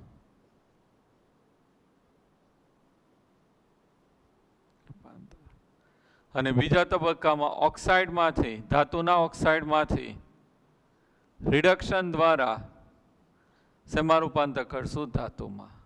મેટલ એમ એટલે ધાતુમાં. ક્લિયર? 2 તબક્કામાં કરશું. પહેલાં એનું શેમાં રૂપાંતર કરશું? ઓક્સાઇડમાં. અને ઓક્સાઇડનું રિડક્શન કરી અને પાછી આપણે એમાંથી ધાતુ છે એ જુદી પાડશું. તો આ રીતે પહેલું ઓક્સાઇડમાં પરિવર્તન કરીએ. એની અંદર 2 પ્રક્રિયા આપી છે, એક નિસ્તાપન અને બીજું છે એ કયું થશે? ભુંજન. એક નિસ્તાપન, પહેલો તબક્કો છે ઓક્સાઇડમાં રૂપાંતર. એની અંદર 2 પદ્ધતિ આપી છે, એક નિસ્તાપન રિવર બેટરી ફર્નેસની અંદર થશે. બંને પ્રક્રિયા. પહેલી જે છે એ નિસ્તાપન, કેલ્સિનેશન કહેવામાં આવે છે ઇંગ્લિશમાં. બીજી છે એ ભુંજન, એને શું કહેવામાં આવે છે? રોસ્ટિંગ. આ જે પ્રક્રિયા જે છે ઓક્સિજનની અથવા હવાની ગેરહાજરીમાં થાય છે અને હવાની હાજરીમાં થશે. બેમાં મુખ્ય તફાવત છે. હવાની ગેરહાજરીમાં આમાં કોઈ પણ આપણે ખનિજ લઈએ, ZnCO3 ગરમ કરીએ તો ZnO + CO2 કાર્બન ડાયોક્સાઇડ તો વાયુ સ્વરૂપે દૂર થઈ જશે અને ZnO ઝિંક ઓક્સાઇડ ઘન સ્વરૂપે મળશે. તો અહીંયા CO2 વાયુ સ્વરૂપે દૂર થઈ ગયું અને ધાતુનો ઓક્સાઇડ છે મળે છે. એ રીતે Fe2O3 XH2O, આને ગરમ કરીએ તો Fe2O3 અને પ્લસ XH2O, આ બાષ્પ સ્વરૂપે પાણીના અણુઓ છે દૂર થઈ જશે અને આપણને Fe2O3 ઘન સ્વરૂપે મળશે. તો અહીંયા જે છે ઓક્સિજનની જરૂર નથી પડતી એટલે આપણે ઓક્સિજનની ગેરહાજરીમાં કરીએ છીએ. તો આ જે પ્રક્રિયા છે એને શું કહીએ છીએ? નિસ્તાપન અથવા કેલ્સિનેશન. બીજું જે છે આપણે ઓક્સિજનની હાજરીમાં પ્રક્રિયા કરીએ એને શું કહેવામાં આવે છે? ભુંજન. તો એની અંદર આપણી પાસે જે છે ધારો કે ZnS છે તો 2ZnS + 3O2 gives 2ZNO plus 2SO2 વાયુ ઉત્પન્ન થશે. PBS હોય તો 2PBS plus 3O2 gives 2PBO plus 2SO2. તો અહીંયા જે છે ધાતુ છે એ સમારૂપાંતર થશે ધાતુ ઓક્સાઇડમાં. આને આપણે શું કહીએ છીએ? ભૂંજન. પછી એવી જ રીતે સ્વયં રિડક્શન આવશે, પોતાની મેળે જ પ્રક્રિયા થઈને નિપજ છે મળશે. એવું કોપરમાં થાય, એવું આપણે JEE નીટ માટે એક્સ્ટ્રા ટોપિક કરાવ્યો હતો. બરાબર. આની અંદર છેલ્લું આપણે કીધું કે હવે જે આપણી પાસે ઓક્સાઇડ છે એમાંથી આપણે શેમાં રૂપાંતર કરવાનું છે? એનું ધાતુમાં. તો એનું શું કરવું પડશે? રિડક્શન. રિડક્શન તરીકે કાર્બન, કાર્બન મોનોક્સાઇડ, એલ્યુમિનિયમ છે એ વાપરી શકાય. કયો સારો રિડક્શન કરતા તરીકે કાર્ય કરશે એ આપણને એલિંગમ ડાયાગ્રામ ઉપરથી ખબર પડશે. તો અત્યારે આપણે બીજો તબક્કો આની અંદર જે છે ઓક્સાઇડમાંથી શેમાં રૂપાંતર કરીએ છીએ? ધાતુમાં. તો જનરલ ફોર્મ્યુલાથી આપણે દર્શાવીએ છીએ ધાતુ ઓક્સાઇડ એટલે MXOY પ્લસ આપણે કાર્બન YC કાર્બન લઈએ તો X મોલ ધાતુ મળી જશે, Y મોલ કાર્બન મોનોક્સાઇડ છે એ શું થઈ જશે? દૂર થઈ જાય. તો આ રીતે રિડક્શન કરીએ કાર્બન વડે તો ધાતુમાંથી કાર્બન મોનોક્સાઇડ દૂર થઈને ધાતુ છે એ આપણને મળશે. તો આ રીતે આપણે છે એનો જે બીજો તબક્કો છે કયો છે? સંકેન્દ્રિત અયસ્કમાંથી અશુદ્ધ ધાતુનું નિષ્કર્ષણ. હવે ત્રીજો તબક્કો કયો આવશે? ધાતુનું શુદ્ધિકરણ. એ જોઈ લઈએ. હવે ત્રીજો તબક્કો ધાતુનું શુદ્ધિકરણ. એમાં પહેલું આવ્યું છે નિસ્યંદન. તો નિસ્યંદન છે એની અંદર આપણે સાદું નિસ્યંદન પદ્ધતિ વાપરીએ છીએ. આ રીતે રાઉન્ડ બોટમ ફ્લાસ્ક છે એ લેવામાં આવે છે. અહીંયા વાયર ગોઝ અથવા તો ઓઇલ બાથની અંદર રાખવામાં આવે છે. ટ્રાયપોલ સ્ટેન્ડ આપણે લઈએ છીએ. બર્નરમાં આપણે ગરમ કરીએ છીએ. અહીંયા થર્મોમીટર છે આપણે રાખીએ છીએ, તાપમાન દર્શાવશે. આ રીતે કન્ડેન્સર હશે.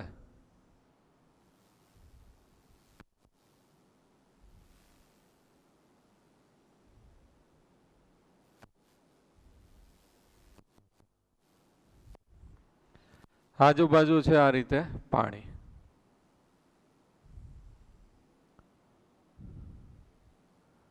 અહીંયાથી ઠંડુ પાણી છે અંદર જાય, અહીંયાથી વોટર આઉટલેટ બહાર નીકળતું એ રીતે ગોઠવણ. આની અંદર આપણે જે છે સંકેન્દ્રિત ધાતુ જે છે એમાંથી આપણે ધાતુ મેળવી લીધી. એ ધાતુ છે અહીંયા લઈએ છીએ. હવે એની અંદર થોડી ઘણી અશુદ્ધિ છે એ આપણે દૂર કરીએ છીએ. ક્રૂડ આપણે કહીએ છીએ મળશે. તો અહીંયા આ જે પદ્ધતિ છે એ ખાસ યાદ રાખજો. ઝિંક અને મર્ક્યુરી જેવા નીચા ઉત્કલન બિંદુ ધરાવતી ધાતુ માટે આ વપરાય છે. કોના માટે વપરાશે? ઝિંક અથવા તો મર્ક્યુરી. MCQમાં તો એ રીતે જ પૂછાય છે. તો ઝિંક અને મર્ક્યુરી માટે આ નિસ્યંદન પદ્ધતિ વપરાય છે. અહીંયા જે આપણે ધાતુ લઈ અને ગરમ કરીએ છીએ, ઝિંક અથવા મર્ક્યુરી લીધું હોય તો એનો છે ઉત્કલન બિંદુ નીચું છે એટલે તરત જ એનું સમારૂપાંતર થશે બાષ્પમાં. અને બાષ્પ છે ને બહાર નીકળવાની ક્યાંય જગ્યા જ નથી એટલે આ કન્ડેન્સરની અંદર જશે. અહીંયા આવશે આજુબાજુ છે ઠંડુ પાણી છે એટલે તાપમાન નીચું હોય એટલે પ્રવાહીકરણ થઈને સમારૂપાંતર થશે પ્રવાહીમાં અને અહીંયા આવશે. પછી ઠરે એટલે સ્ફટિકીકરણ થઈ અને ઘનમાં રૂપાંતર થશે. અશુદ્ધિ છે આની અંદર રહી જશે. તો આ રીતે જે નીચા ઉત્કલન બિંદુ ધરાવતા હોય ઝિંક અને મર્ક્યુરી જેવી ધાતુના શુદ્ધિકરણ માટે નિસ્યંદન પદ્ધતિ વપરાય છે. બીજી પદ્ધતિ છે દ્રાવગલન. તો આની અંદર પિઘલન એટલે કે પીગાળીને ઓગાળીને છે એમાંથી ધાતુ છે જુદી પાડવામાં આવે છે. શુદ્ધ ધાતુ છે જુદી પાડવામાં આવે છે. સામાન્ય રીતે ટીન જેવી જે નીચા તાપમાને જેનો ગલન બિંદુ નીચો હોય એને જુદા પાડવા માટે આ પદ્ધતિ વાપરવામાં આવે છે. આ રીતે ઢાળ છે એ ગોઠવવામાં આવે છે અને નીચે છે એ ભઠ્ઠી રાખવામાં આવે છે. એટલે એની અંદર આ રીતે બર્નર રાખી દીધા હોય તો સપાટી છે એને ખૂબ ઊંચા તાપમાને ગરમ કરતું હશે. અહીંયા આ રીતે અહીંયાથી આપણું ધાતુ છે ને અહીંયા રેડવામાં આવે છે. તો ધાતુ છે એનું અહીંયા આપણે કીધું ટીન જેવી ધાતુ છે એના ગલન બિંદુ છે એ કેવા છે? ઓછા છે. તરત જ એ શું થશે? ઓગળી જાય. ઓગળી જાય અને અહીંયા ઢાળ ઉપર છે એટલે તરત જ લપસીને અહીંયા આવી જશે. એટલે અહીંયા બધી ધાતુ છે એ ભેગી થશે અને અશુદ્ધિ બધી ક્યાં જમા થતી હશે? સપાટી ઉપર.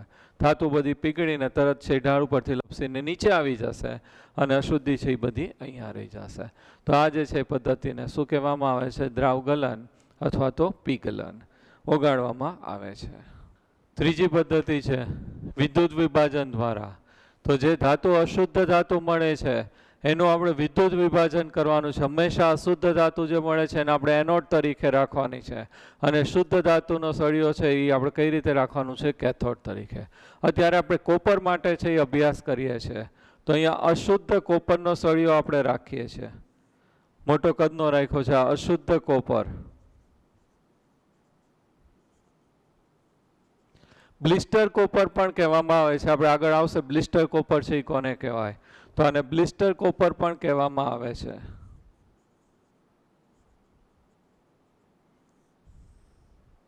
ઈ જ ધાતુનો શુદ્ધ સળિયો લેવાનો છે. તો આ શુદ્ધ કોપર ધાતુનો સળિયો. જે ધાતુ લીધું એનું જ આપણે છે ક્ષાર લઈએ છીએ. તો અહીંયા જે છે કોનું લઈએ છીએ? CuSO4 નું દ્રાવણ લઈએ છીએ. બેટરી સાથે કનેક્ટ કરીએ. આ બેટરીના ધન વીજભાર સાથે જોડાય એટલે આને શું કહેવાશે? એનોડ. આ બેટરીના ઋણ વીજભાર સાથે જોડાય એટલે શું કહેવાશે? કેથોડ. ઓક્સિડેશન રિડક્શન પ્રક્રિયા છે એ થશે. જોઈ લઈએ પ્રક્રિયા.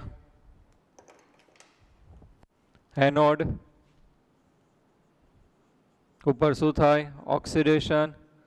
કયો હોય? ધન વીજભાર. આ જે છે સળિયો છે એનો ઓક્સિડેશન થશે એટલે કોપરનો અહીંયા કોપર હોય એટલે કોપર કઈ અવસ્થામાં હશે? ઘન અવસ્થામાં.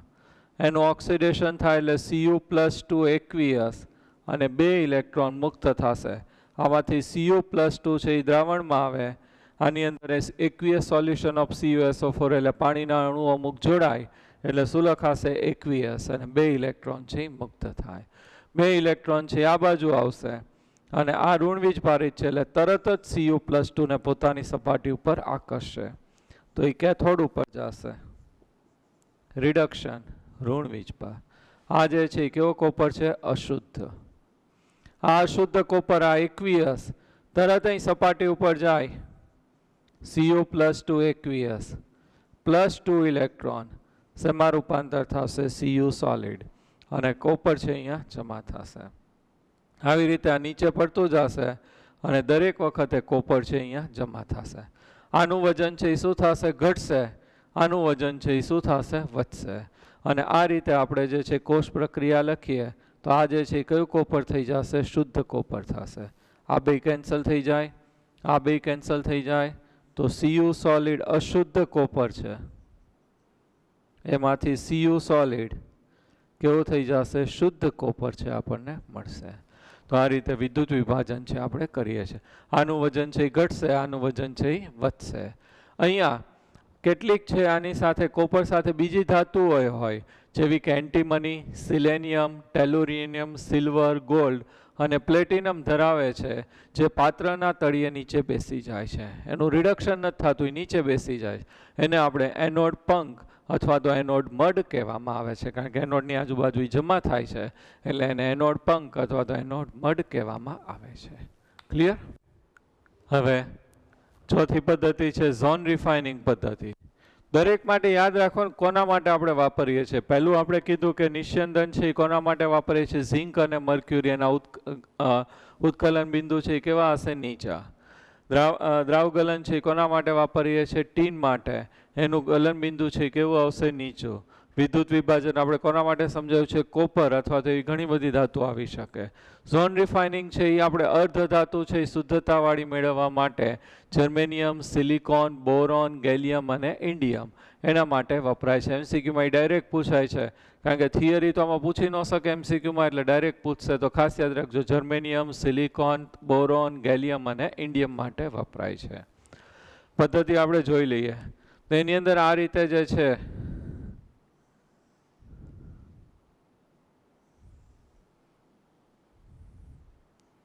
બે છેડા ઉપરથી પેક કરેલો હોય.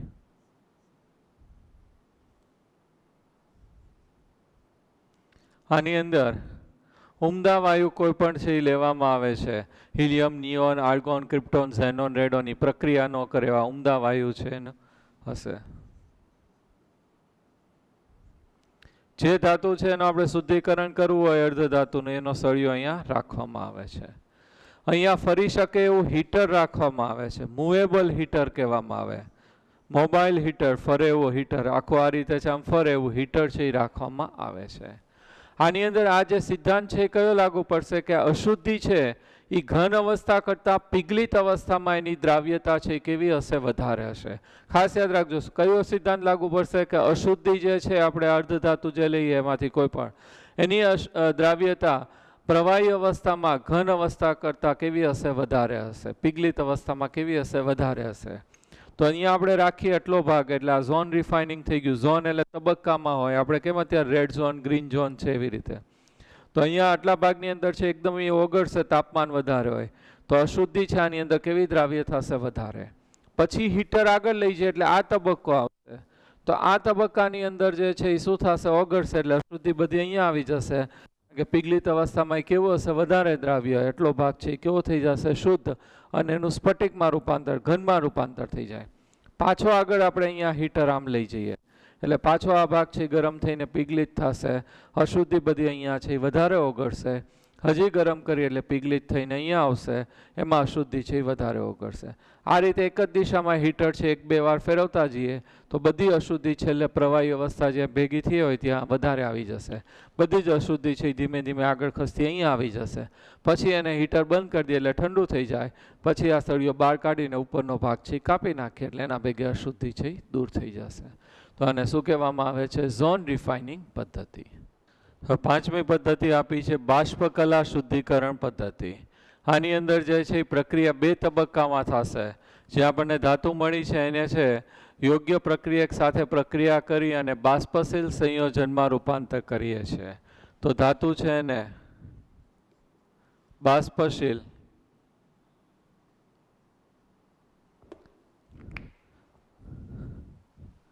ધાતુને શેમાં રૂપાંતર કરીએ છીએ, બાષ્પશીલ સંયોજનમાં.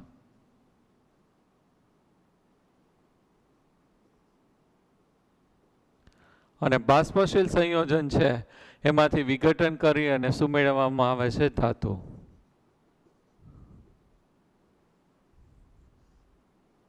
વિઘટન કરી શું મેળવવામાં આવશે, ધાતુ. ઓકે, બે તબક્કામાં થશે.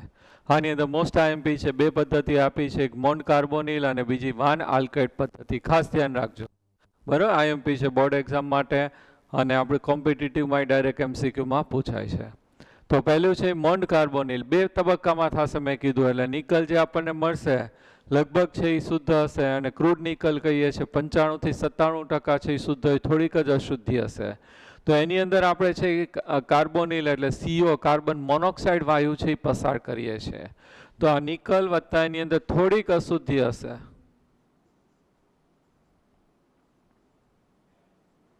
ત્યાં આપણે કાર્બન મોનોક્સાઇડ વાયુ પસાર કરીએ એટલે નિકલ સાથે જોડાઈ જશે Ni+4CO અને બનાવશે NiCO4. સંકીર્ણ બની ગયું ટેટ્રા કાર્બોનિલ નિકલ, અને ઓક્સિડેશન આંક છે કેવો થશે, 0. અહીંયા તાપમાન છે 330 થી 350 કેલ્વિન રાખવામાં આવે છે. તો શું બનશે, ટેટ્રા કાર્બોનિલ નિકલ. અને હજી એને આપણે વધારે ઊંચા તાપમાને ગરમ કરીએ 450 થી 470 તો બીજો તબક્કો થઈ ગયો, વિઘટન થઈ ગયું. પાછો કાર્બોનિલ છે એ જુદો પડી જશે અને શુદ્ધ નિકલ છે એ મળશે. બાષ્પશીલ એટલે કેવું થાય, ઉડી જાય એવું બાષ્પશીલ. એટલે નિકલ છે એ કોબાલ્ટ સાથે જોડાઈને ટેટ્રા કાર્બોનિલ નિકલ સંકીર્ણ બાષ્પશીલ હોય, એને જુદું પાડી હજી ગરમ કરીએ એટલે પાછું કાર્બોનિલ વયું જાય અને શુદ્ધ નિકલ છે આપણને મળશે. તો આ જે પદ્ધતિ છે એને શું કહેવામાં આવે છે, મોન્ડ કાર્બોનિલ પદ્ધતિ. ઓકે, હવે બીજી છે એ વાન આલ્કેટ પદ્ધતિ જે છે એ કોના માટે વપરાય છે, ઝિર્કોન અને ટિટેનિયમ માટે. ખાસ યાદ રાખજો, કોના માટે વાપરીએ છીએ, ઝિર્કોન એટલે શું થશે, ZR, અને બીજું કયું આવશે, ટિટેનિયમ, TI માટે. એકનું ઉદાહરણ છે આપણે જોઈ લઈએ. અહીંયા આપણે કયું વાપર્યું હતું, કાર્બોનિલ, કાર્બન મોનોક્સાઇડ. અહીંયા આપણે કયું વાપરશું, આયોડિન.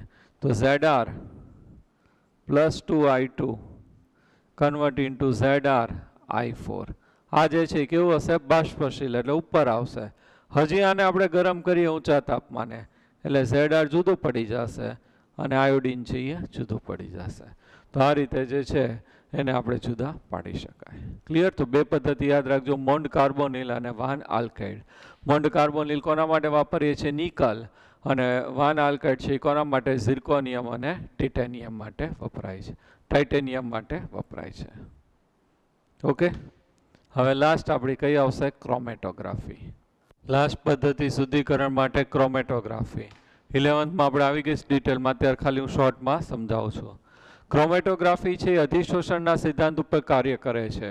એની અંદર paper chromatography, thin layer chromatography, gas chromatography, column chromatography, આવી જુદી જુદી ક્રોમેટોગ્રાફી છે. એની અંદર અત્યારે હું કોલમ ક્રોમેટોગ્રાફી છે એ સમજાવું છું.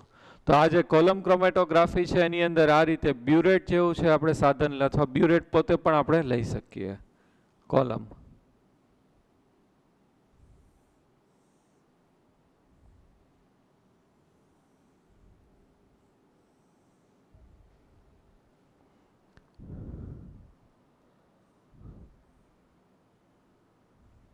આ રીતે સ્ટેન્ડ હોય. આની અંદર અધિશોષક તરીકે સિલિકા અથવા તો એલ્યુમિનિયમ ભરવામાં આવે છે. અધિશોષક તરીકે શું લેવાય? સિલિકા અથવા તો એલ્યુમિનિયમ. ધાતુ જે શુદ્ધિકરણ કરવાનું એનું યોગ્ય દ્રાવકમાં ઓગાળીને એનું દ્રાવણ છે આની અંદર છે ઉમેરવામાં આવે છે. જો ધાતુ છે આની અંદર શોષાતી જતી હોય તો દ્રાવક આપણી પાસે ક્યાં આવી જશે? નીચે, અને અશુદ્ધિ છે એ દૂર થઈ જશે. એ કોઈ ઉદાહરણ આપીને જે સમજાવ્યું છે કે રંગીન દ્રાવણ લઈએ, બ્લુ રંગનું દ્રાવણ લઈએ, એની અંદર આપણે ઇંકના 2-3 ટીપા છે પાડેલા હોય, તો વાદળી રંગનું દ્રાવણ લઈએ, એ દ્રાવણ હું અહીંયા રેડું તો બ્લુ રંગ ઉત્પન્ન કરતા જે રંગક કણો છે એનું એ સપાટી ઉપર સૌથી વધારે અધિશોષણ થશે, પછી ઓછું થશે, પછી ઓછું થશે, રંગ આછો થતો જાય અને નીચે શુદ્ધ પાણી છે આવશે આપણી પાસે. તો અહીંયા જે છે એનો રંગ ઉત્પન્ન કરતા રંગકો છે એનું અધિશોષણ થઈ ગયું અને નીચે રંગવિહીન પાણી છે એ ભેગું થશે. તો આ જે પદ્ધતિ છે એને શું કહેવામાં આવે છે? ક્રોમેટોગ્રાફી. ઓકે, તો આપણે જે છે ધાતુ કર્મ વિધિના 3 તબક્કા, સંકેન્દ્રિત અયસ્કનું સંકેન્દ્રણ, સંકેન્દ્રિત અયસ્કમાંથી અશુદ્ધ ધાતુનું નિષ્કર્ષણ અને શુદ્ધિકરણ છે એ તબક્કા પૂરા કર્યા. શુદ્ધિકરણની અંદર કેટલી પદ્ધતિ છે આપણી પાસે? 6. નિસ્યંદન, દ્રાવગલન, વિદ્યુતીય વિભાજન શુદ્ધિકરણ, ઝોન શુદ્ધિકરણ, બાષ્પકલા શુદ્ધિકરણ અને ક્રોમેટોગ્રાફિક પદ્ધતિ. ક્લિયર? હવે એના ઉપયોગ આપ્યા છે, એમાં કંઈ છે નહીં, તમે વાંચી જાજો. નેક્સ્ટ ટોપિક જોઈએ. આપણે સ્મેલ્ટિંગ તબક્કો જે છે એની અંદર ધાતુના ઓક્સાઇડનું સમારૂપાંતર કરીએ છીએ ધાતુમાં. એના એટલા માટે એનું શું કરવું પડશે? રિડક્શન. રિડક્શન કરવું હોય ત્યાં રિડક્શન કરતા તરીકે કાર્બન, કાર્બન મોનોક્સાઇડ અથવા તો એલ્યુમિનિયમ છે એ વાપરી શકાય. તો અહીંયા આપણે રિડક્શન કરવા માટે કાર્બન, કાર્બન મોનોક્સાઇડ કે એલ્યુમિનિયમ 3માંથી કયો છે એ વાપરવો, કયો વધારે સુટેબલ થશે, તો એ આપણે એલિંગમ ડાયાગ્રામ ઉપરથી નક્કી કરીએ છીએ. તો એલિંગમ ડાયાગ્રામ છે એ આપણે જોઈ લઈએ, પણ એના માટે આપણે કેટલાક મુદ્દા ખબર હોવી જોઈએ. પ્રક્રિયા આપમેળે થશે કે નહીં આપણે નક્કી કરવું હોય તો પ્રમાણિત ગિબ્સ મુક્ત ઉર્જા ઉપરથી નક્કી થાય. ડેલ્ટા જી ડિગ્રી અથવા ડેલ્ટા જી નોટ બરાબર delta H degree minus T delta H degree. Delta G degree not પ્રમાણિત ગિબ્સ મુક્ત ઉર્જા, ડેલ્ટા એચ ડિગ્રી એટલે શું થશે? પ્રમાણિત એન્થેલ્પી ફેરફાર, અને ડેલ્ટા એચ ડિગ્રી એટલે પ્રમાણિત એન્ટ્રોપી ફેરફાર થશે. Delta G degree is greater than 0 તો પ્રક્રિયા આપમેળે છે એ થશે નહીં. Delta G degree is greater than 0 તો પ્રક્રિયા કેવી થશે? આપમેળે થશે. અને delta G degree equal to 0 તો કઈ સ્થિતિમાં આવશે? સંતુલન સ્થિતિમાં. એવું જ આપણે એન્ટ્રોપી ઉપરથી નક્કી કરી શકીએ. ડેલ્ટા એસ ટોટલ આપણે ગણવું પડે, બરાબર શું થશે? Delta S system plus delta S surrounding, પ્રણાલી, અને આ કેવું થશે? પર્યાવરણ. Delta S total is greater than 0 તો પ્રક્રિયા આપમેળે કઈ દિશામાં થશે? પુરોગામી દિશામાં. Delta S total is less than 0 તો પ્રક્રિયા આપમેળે પુરોગામી દિશામાં થશે નહીં. અને delta S total equal to 0 તો કઈ સ્થિતિમાં આવશે? સંતુલન સ્થિતિમાં. તો અહીંયા આપણે એલિંગમ છે એની અંદર ડેલ્ટા જી ડિગ્રી અથવા ડેલ્ટા જી નોટ વિરુદ્ધ તાપમાનનો આપણે આલેખ છે લઈએ છીએ. સ્માર્ટ બોર્ડમાં આપણે જોઈ લઈએ. હવે આપણે એલિંગમ ડાયાગ્રામ છે એ સમજીએ. ઈએમએફ છે આપણે હમણાં સમજ્યા, એની અંદર આપણે શું કીધું કે નીચેવાળા હોય ઉપરનાનું શું કરશે? રિડક્શન. આપણે ઈએમએફ સિરીઝમાં મેં આ રીતે યાદ રાખ્યું તો ઉપરથી નીચે આવીએ એમ ઇલેક્ટ્રોન આપવાની વૃત્તિ છે એ શું થશે? વધશે. મીન્સ કે એની ઓક્સિડેશન પામવાની વૃત્તિ છે એ શું થશે? વધશે. રિડક્શન કરતા તરીકેનો ગુણધર્મ છે એ વધશે. અને એના પરથી આપણે એવું કીધું કે નીચે હોય ઉપરનાનું શું કરશે? રિડક્શન કરશે. ક્લિયર? એ જ સિદ્ધાંત, એ એક જ પોઈન્ટ છે આપણે યાદ રાખવાનો છે, અહીંયા આપણે એલિંગમ છે એની અંદર લાગુ પાડવાનો છે. તો એલિંગમ ડાયાગ્રામ છે આપણે જોઈ લઈએ. એની અંદર પહેલા જે ગ્રાફ આપ્યો છે એ ગ્રાફ છે આપણે સમજી લઈએ. અહીંયા જે છે આપણે એલિંગમ ડાયાગ્રામ છે આ રીતે આપ્યો છે. પહેલા ખાસ સમજી લ્યો એની અંદર શું આપણને ઇન્ફોર્મેશન આપી છે. એલિંગમ છે એ સાયન્ટિસ્ટે આ ગ્રાફ છે એ પ્લોટ કર્યો છે. એની અંદર અહીંયા વાય અક્ષ ઉપર છે આપણે શું લીધું છે? Delta G degree. Delta G not એટલે શું થશે? પ્રમાણિત ગિબ્સ મુક્ત ઉર્જા આપણે લીધી છે. એનો એકમ પણ કીધો છે કિલો જૂલ પર મોલ. વાય અક્ષ એક્સ અક્ષ ઉપર આપણે શું લઈએ છીએ? ટેમ્પરેચર. અને ટેમ્પરેચર છે એ લોકોએ બંને એકમની અંદર આપી દીધું છે, ડિગ્રી સેલ્સિયસ અને કેલ્વિનમાં. બંનેમાં ટેમ્પરેચર છે એ લીધા છે. હવે આ જે ગ્રાફ છે એની અંદર તમે ખાસ જોજો, મોડ્યુલમાં ખુલ્લો રાખો તમારો ગ્રાફ. બરાબર? મોડ્યુલમાં ગ્રાફ છે ખુલ્લો રાખીને જોતા જાજો. ગ્રાફ છે પહેલો મુદ્દો કયો છે? ડેલ્ટા જી વર્સિસ છે આપણે કયું લીધું છે? ટી. ગ્રાફની અંદર ડેલ્ટા જી વર્સિસ આપણે કયું લઈએ છીએ? ટી. દરેક ગ્રાફ ઉપર જે આપણે રિએક્શન લખ્યું છે એ બધા જ રિએક્શનની અંદર મેટલ છે એ શેમાં રૂપાંતર થાય છે? Metal oxide. જો પહેલું આપ્યું છે કોપર, એ શેમાં રૂપાંતર થાય છે? Copper oxide. બીજું આપ્યું છે એફઈ, તો એ એફઈ ઓક્સાઇડ, એફઈ આયન ઓક્સાઇડની અંદર કન્વર્ટ થશે. પછી ઝિંક આપ્યું છે તો ઝિંક છે એ શેમાં રૂપાંતર થાય છે? ઝિંક ઓક્સાઇડમાં. એલ્યુમિનિયમ છે તો એ શેમાં રૂપાંતર થાય છે? Aluminium oxide. મેગ્નેશિયમ છે એ શેમાં રૂપાંતર થાય છે? Magnesium oxide. ક્લિયર? આટલું સમજાણું. દરેક જે રિએક્શન આપણને આપ્યા છે એરો ઉપર એ બધામાં જ છે ધાતુનું શેમાં રૂપાંતર થાય છે? ધાતુના ઓક્સાઇડમાં રૂપાંતર થાય છે. ક્લિયર? હવે મોટાભાગના ગ્રાફ છે આ રીતે બધા ઉપર જાય છે. આ એક જ ગ્રાફ છે એ ક્યાં જાય છે? નીચે જાય છે. કાર્બનનું શેમાં રૂપાંતર થાય છે? Carbon monoxide. ત્રણે મેં આગળ એટલા માટે જુદા છે મેં સમજાવી દીધા. કાર્બનનું CO2માં રૂપાંતર થાય એટલે આ રીતે આવશે, એ સંતુલનમાં હોય. પછી એક નીચે આવશે, એ પ્રક્રિયા કેવી થશે? આપમેળે થશે. અને ઉપર જાય એટલે એ શું થશે? આપમેળે નહીં થાય. ડેલ્ટા જી છે કેવું આવશે? પોઝિટિવ. તો આ એક જ ગ્રાફ છે એ શું આવે છે? નીચે. બાકી બધામાં જે છે એ ક્યાં જાય છે? ઉપર જાય છે. ઉપર જાય છે એટલે શું થશે? ગિબ્સ મુક્ત ઉર્જા છે એની અંદર શું થાય? વધારો થાય. કારણ કે અહીંયા કિંમત છે એ કેટલી છે? -100, -100 અને અહીંયા -1200. તો -100 અને -1200 એમાં ઓછી વધારે કિંમત છે એ કઈ કહેવાય? -100. માઇનસમાં છે એટલે -100 કિંમત વધારે કહેવાય.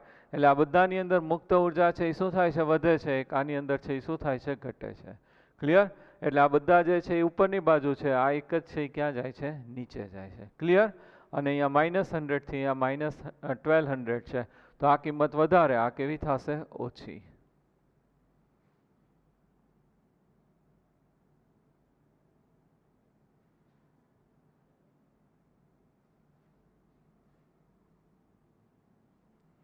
હવે જોજો આની અંદર આપણે કીધું કે બધા ગ્રાફ છે ઉપર જાય છે.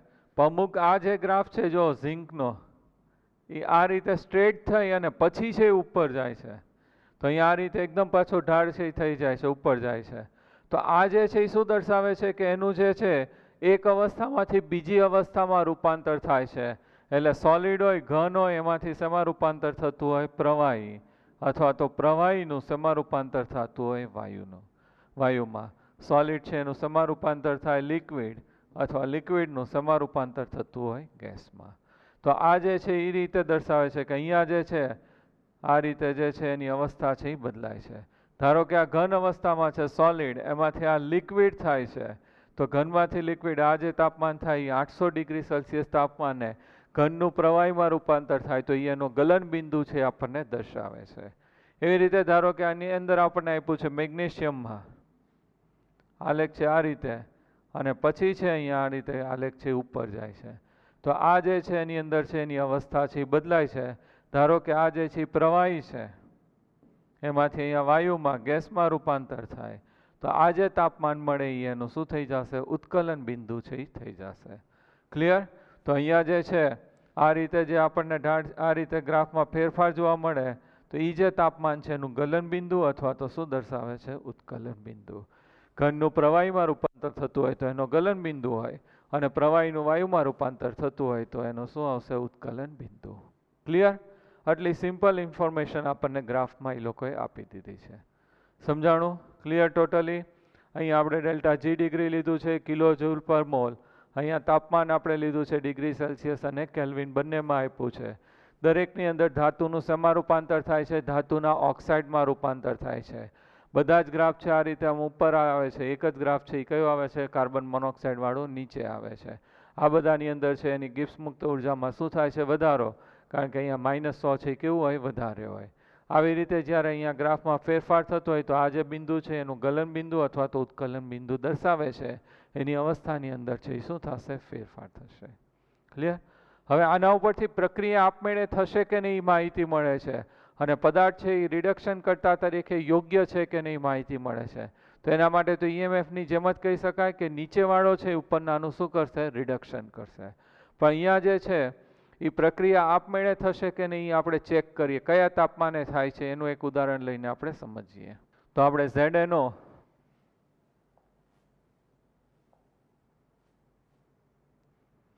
ઝિંક ઓક્સાઇડ પ્લસ કાર્બન શેમાં રૂપાંતર થશે? Zn plus CO carbon monoxide. આપણે જે છે આની અંદર કાર્બન છે રિડક્શન કરતા તરીકે વાપરીએ છીએ. ખરેખર પ્રક્રિયા આ રીતે થશે કે કાર્બન છે પ્લસ 1/2 O2 શેમાં રૂપાંતર થશે? CO carbon monoxide. અને Zn છે એની અંદર ZnO રૂપાંતર થશે Zn પ્લસ 1/2 O2. કોષ પ્રક્રિયા की नेट रिएक्शन લખીએ તો વિરુદ્ધ દિશામાં એ કેન્સલ થાય એટલે આ બે કેન્સલ થાય તો carbon plus ZnO gives Zn plus CO. Clear? Okay, મળી ગયું આપણને આ. તો હવે CO એ તો કોબાલ્ટ સમજજો એટલે અહીંયા કાર્બન મોનોક્સાઇડ. હવે જે છે આપણે ચેક કરીએ કે કયા તાપમાને પ્રક્રિયા આપમેળે થાય છે. તો આની અંદર આપણે છે અભ્યાસ કરવા માટે 600 અને 1000 ડિગ્રી સેલ્સિયસ લઈ લઈએ. એક 600 ડિગ્રી સેલ્સિયસ તાપમાન લઈએ અને બીજું 1000 ડિગ્રી. કયા તાપમાને આ પ્રક્રિયા છે આપમેળે થશે એ આપણે ચેક કરીએ છીએ. ક્વેશ્ચન છે એ પૂછાઈ ગયેલો છે. ઓકે, હવે ખાસ જોજો 600 ડિગ્રી સેલ્સિયસ તાપમાન એટલે આ તાપમાન થશે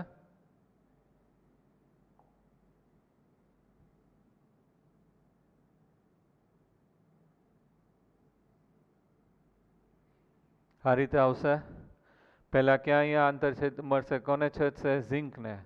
હજી આપણે આગળ ઉપર જવા દઈએ તો જે છે અહીંયા છેદશે. આ કોને છેદી ગયું? કાર્બનનું શેમાં રૂપાંતર થાય છે? કાર્બન મોનોક્સાઇડમાં. તો અહીંયા કાર્બનનું કાર્બન મોનોક્સાઇડમાં રૂપાંતર થઈ તાપમાન આપણને મળશે. ધારો કે એ તાપમાન છે આપણને કેટલું મળે છે?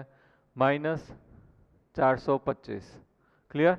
આપણે અત્યારે 600 ડિગ્રી અભ્યાસ કરીએ છીએ તો અહીંયા જે છે અહીંયા છેદશે એ તાપમાન આપણને મળી ગયું. કાર્બનનું કાર્બન મોનોક્સાઇડમાં રૂપાંતર થાય તો આપણે અહીંયા લખીએ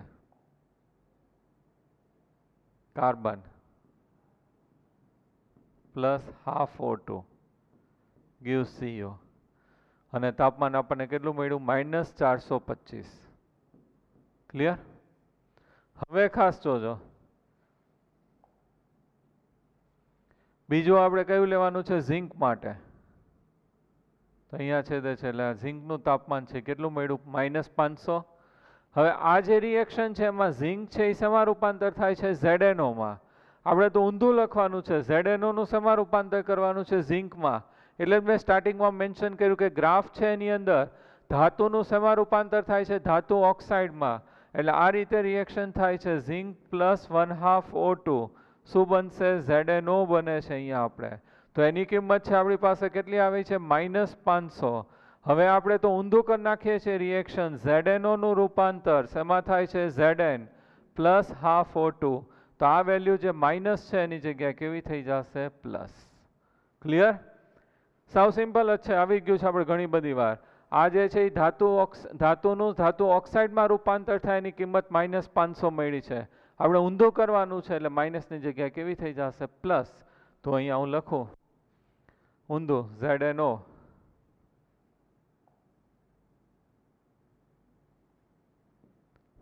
નું રૂપાંતર Zn plus half O2 value છે માઇનસની જગ્યાએ કેવી થઈ જશે +500.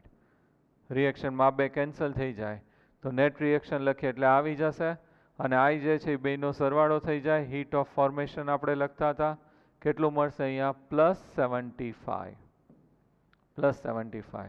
તો ડેલ્ટા G ડિગ્રી છે એ કેવું આવશે પોઝિટિવ. તો પ્રક્રિયા આપમેળે નહીં થાય. રિએક્શન છે સ્પોન્ટેનિયસ નહીં થાય. પ્રક્રિયા આપમેળે નહીં થાય. ક્લિયર? હવે આપણે છે 1000 ડિગ્રી સેલ્સિયસે જોઈ લઈએ.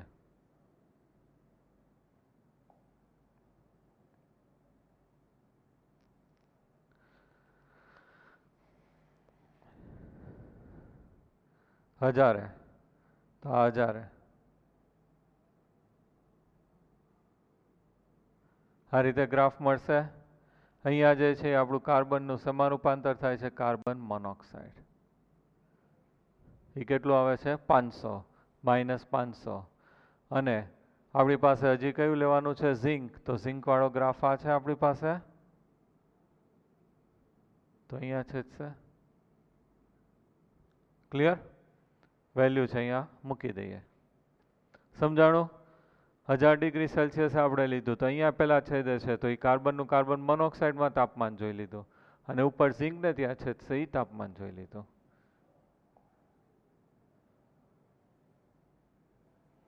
તો આની અંદર પહેલું કાર્બન પ્લસ હાફ O2 શેમાં રૂપાંતર થાય છે CO કાર્બન મોનોક્સાઇડ. તો આપણને કેટલું મળે છે 500 -500. હવે આ જે તાપમાન છે આપણને મળે છે કેટલું મળે છે -350. -350 છે એ કોના માટે છે? ઝિંકનું સમારૂપાંતર થાય છે ઝિંક ઓક્સાઇડ. મેટલનું સમારૂપાંતર થાય છે મેટલ ઓક્સાઇડ. આપણે તો ઊંધું લેવાનું છે. મેટલ ઓક્સાઇડનું સમારૂપાંતર કરવાનું છે મેટલમાં. એટલે આનું ઊંધું રિએક્શન લખીએ તો કિંમત છે અહીંયા જે માઇનસ છે એની જગ્યાએ કેવી થઈ જશે plus.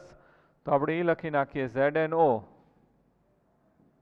Convert into Zn plus half O2 અને વેલ્યુ જે છે -350 છે એની જગ્યાએ કેવી થઈ જશે +350.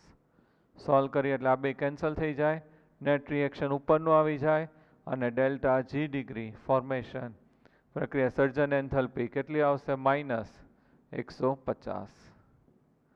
તો અહીંયા છે ડેલ્ટા G ડિગ્રી આપણને કેવું મળે છે ઋણ મળે છે. ઋણ મળે છે એટલે શું થશે પ્રક્રિયા કેવી થશે આપમેળે થશે. તો 1000 ડિગ્રી સેલ્સિયસ તાપમાને પ્રક્રિયા જે છે કાર્બન મોનોક્સાઇડ છે એ ઝિંકનું રિડક્શન કરી પ્રક્રિયા કેવી થશે આપમેળે થશે. આ પ્રક્રિયા આપમેળે થશે નહીં. ક્લિયર?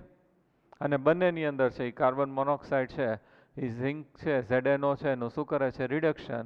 કઈ રીતે કાર્ય કરશે? રિડક્શન કરતા તરીકે. નિયમ આપણે કીધું કે નીચેનો હોય ઉપરનાનું શું કરશે રિડક્શન. તો ખાસ હવે ધ્યાન રાખજો. અહીંયા Mg નું રૂપાંતર MgO માં થાય. ઈ ગ્રાફ અહીંયા સુધી ક્યાં છે નીચે અને એલ્યુમિનિયમ છે એ ક્યાં છે ઉપર છે અહીંયા સુધી. તો આ તાપમાન સુધી આ જે તાપમાન આવે એ અહીંયા આપણે કીધું છે ઈ તાપમાન સુધી મેગ્નેશિયમ છે એલ્યુમિનિયમનું શું કરશે રિડક્શન કરશે. નીચે ન હોય ઉપરનાનું શું કરશે રિડક્શન કરશે. તો અહીંયા આ જે તાપમાન છે ત્યાં સુધી એ પોઈન્ટ જે દર્શાવ્યો છે ત્યાં સુધી મેગ્નેશિયમ છે એ નીચે છે અને એલ્યુમિનિયમ ક્યાં છે ઉપર છે. આ મેગ્નેશિયમ નીચે અને એલ્યુમિનિયમ ક્યાં છે ઉપર. તો મેગ્નેશિયમ છે એલ્યુમિનિયમનું શું કરશે રિડક્શન. નીચે હોય ઉપરવાળાનું શું કરે રિડક્શન કરે. હવે જ્યારે અહીંયા તાપમાનમાં વધારો થાય આ જે છે ઇક્વિલિબ્રિયમ દર્શાવે છે સંતુલન ત્યારે ડેલ્ટા G ડિગ્રી કેવું હશે 0 અને પછી ઇન્ટરચેન્જ થઈ જાય એટલે એલ્યુમિનિયમ છે અહીંયા આવી જશે અને મેગ્નેશિયમ છે ક્યાં વયો ગયો ઉપર વયો ગયો. તો ઊંધું થઈ ગયું. આ તાપમાન પછી ઊંચા તાપમાને એલ્યુમિનિયમ છે મેગ્નેશિયમનું શું રિડક્શન કરશે.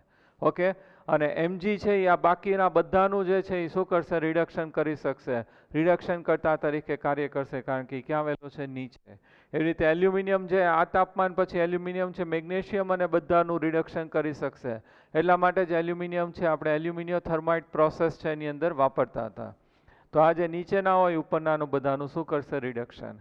આવું એક અહીંયા ઊંધું છે આપણને અહીંયા જોવા મળે છે કે આ કાર્બન છે મોનોક્સાઇડનું CO2 માં રૂપાંતર થાય છે અને ઉપર કયું છે, FeO. તો આ તાપમાન સુધી આ જે કાર્બન મોનોક્સાઇડ વાળી પ્રક્રિયા નીચે છે ને આ ઉપર છે, એનો અર્થ શું થયો કે આ જે છે એ Fe છે એનું શું કરશે, રિડક્શન કરી શકશે, રિડક્શન કરતા તરીકે કાર્ય કરશે.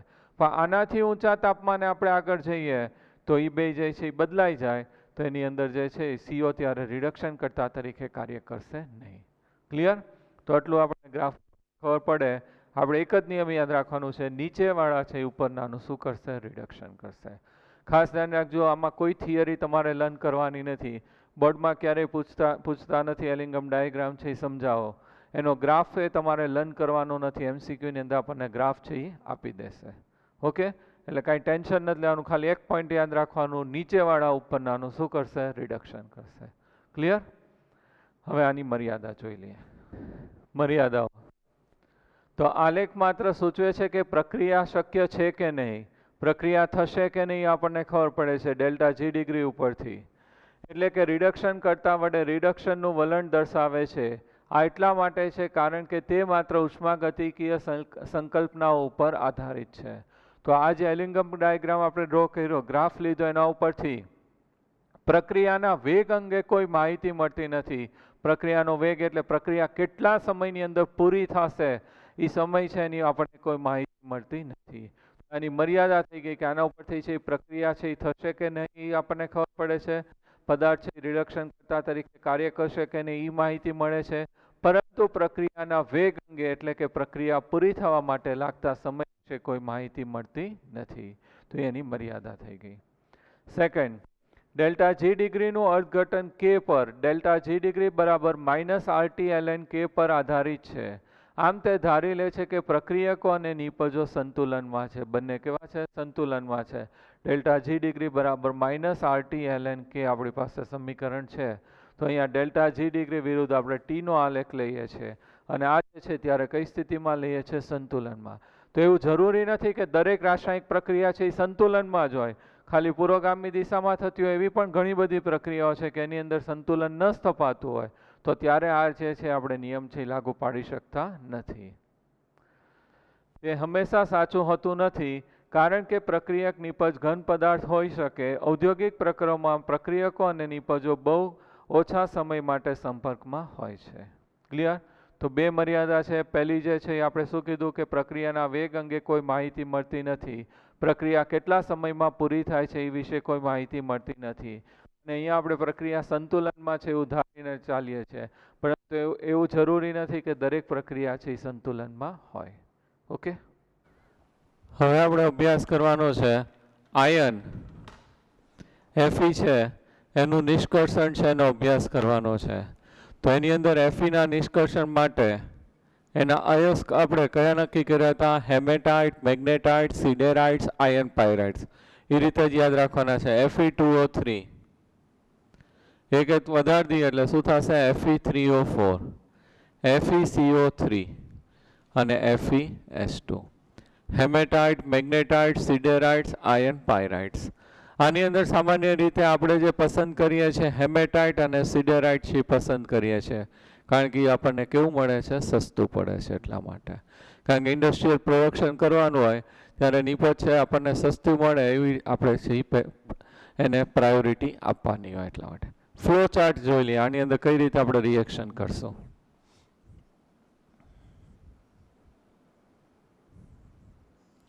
આપણે આ બે છે એ સિલેક્ટ કર્યા છે, સિડેરાઇટ FeCO3 અને હેમેટાઇટ એટલે Fe2O3.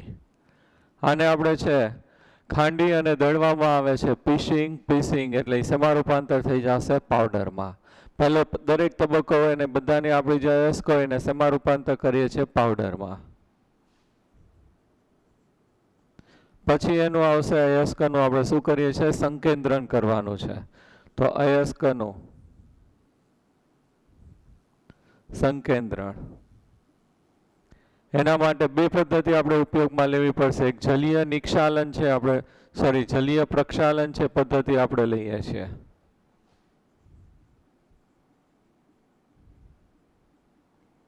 અને બીજું આવશે ચુંબકીય અલગીકરણ.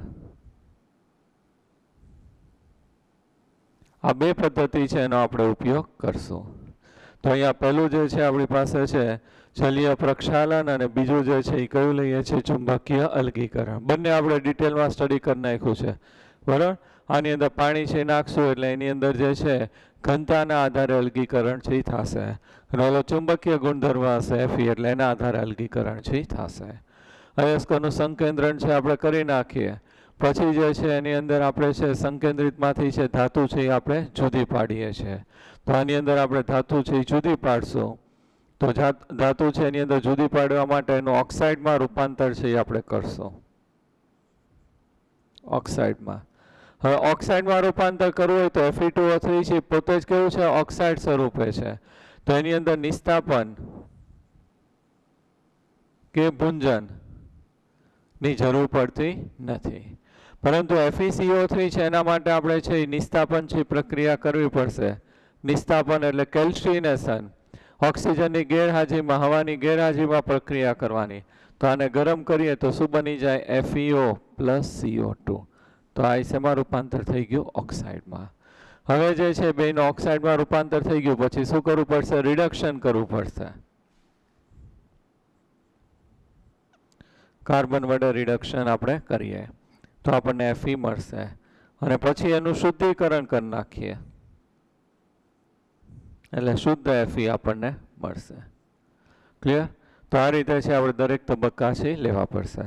આની અંદર Fe2O3 છે એનું પાવડરમાં રૂપાંતર કરીએ તો સાદું છે આપણને ખબર પડે જ ક્રશિંગ એન્ડ ગ્રાઇન્ડિંગ ખાંડી અને દળવામાં આવે છે. જલીય પ્રક્ષાલન અને ચુંબકીય અલગીકરણ છે આપણો અભ્યાસ છે એ કરી લીધો છે. તો હવે અયસ્કનું છે સંકેન્દ્રણ થઈ ગયું. હવે આપણે જે છે એનું શેમાં રૂપાંતર કરવાનું છે ઓક્સાઇડમાં. તો આપણે આ બે તબક્કા છે ઓક્સાઇડમાં રૂપાંતર અને પછી એનું રિડક્શન એ બે તબક્કા આપણે અભ્યાસ કરવાનો છે. અને આ પ્રક્રિયા છે એ બ્લાસ્ટ ફર્નેસની અંદર કરવામાં આવે છે. શેની અંદર કરીએ છીએ બ્લાસ્ટ ફર્નેસમાં. જોઈ લઈએ કઈ રીતે થાય છે. તો આપણે ત્રીજો તબક્કો જોઈએ છે રિડક્શન અથવા તો એને શું કહેવામાં આવે છે સ્મેલ્ટિંગ. તો અહીંયા રિડક્શન અથવા તો આપણે શું કહીએ છીએ સ્મેલ્ટિંગ. કયું ફર્નેસ વાપરીએ છીએ બ્લાસ્ટ ફર્નેસ. બ્લાસ્ટ ફર્નેસ છે એની અંદર આપણું ઓક્સાઇડમાં રૂપાંતર જે થઈ ગયું છે Fe2O3 એને આપણે લેશું વત્તા કાર્બન રિડક્શન કરતા તરીકે આપણે શું વાપરીએ છીએ કાર્બન વાપરીએ છીએ. અને ત્રીજું એની અંદર CaCO3 ઉમેરીએ છીએ. CaCO3 એટલે શું થશે લાઇમસ્ટોન. આ જે છે એ તો આપણે જોશે જ અયસ્કનું ઓક્સાઇડમાં રૂપાંતર કર્યું અથવા હિમેટાઇટ હોય તો ઓક્સાઇડ સ્વરૂપ જ છે. પછી કાર્બન કારણ કે અહીંયા જે છે મેં FeO લખ્યું પણ આપણે છે થિયરીમાં કર્યું છે કે આ પાછું પ્રક્રિયા કરીને Fe2O3 માં રૂપાંતર થઈ જશે. એટલે બંને ઓક્સાઇડમાં સરખા જ થઈ ગયા હોય. હવે એટલે એનું રિડક્શન કરવા માટે રિડક્શન કરતા તરીકે શું ઉમેરેલું છે કાર્બન રિડક્શન કરતા તરીકે. આ જે છે આપણું શું થઈ ગયું અયસ્ક થઈ ગયું. શેમાં રૂપાંતરિત છે ઓક્સાઇડમાં. CaCO3 calcium carbonate limestone. તો લાઇમસ્ટોન છે એનું ફંક્શન શું થશે કે હિમેટાઇટ છે એની સપાટી ઉપરથી છે સેન્ડ છે. સેન્ડ એટલે શું થશે રેતી. રેતી છે એ દૂર કરવાનું કાર્ય કરશે. કઈ રીતે કાર્ય કરે તો આપણે અહીંયા ભઠ્ઠીની અંદર તાપમાન છે વધારે એટલે CaCO3 જે છે એનું વિઘટન થાય અને શેમાં રૂપાંતર થશે કેલ્શિયમ ઓક્સાઇડ પ્લસ CO2. અને આ જે કેલ્શિયમ ઓક્સાઇડ જે છે સેન્ડ SiO2 સાથે જોડાઈ જાય અને CaSiO3 બનાવશે. એને શું કહેવામાં આવે છે સ્લેગ. એને આપણે શું કહીએ છીએ સ્લેગ. ઓકે. તો હિમેટાઇટની સપાટી ઉપર છે એ ફ્લક્સ તરીકે કાર્ય કરશે અને એની સપાટી ઉપર જે છે સેન્ડ હોય એની સાથે જોડાઈ જશે કેલ્શિયમ ઓક્સાઇડ અને CaSiO3 શું બનાવશે સ્લેગ. આ રીતે આપણે છે ફર્નેસ લઈએ છીએ બ્લાસ્ટ ફર્નેસ.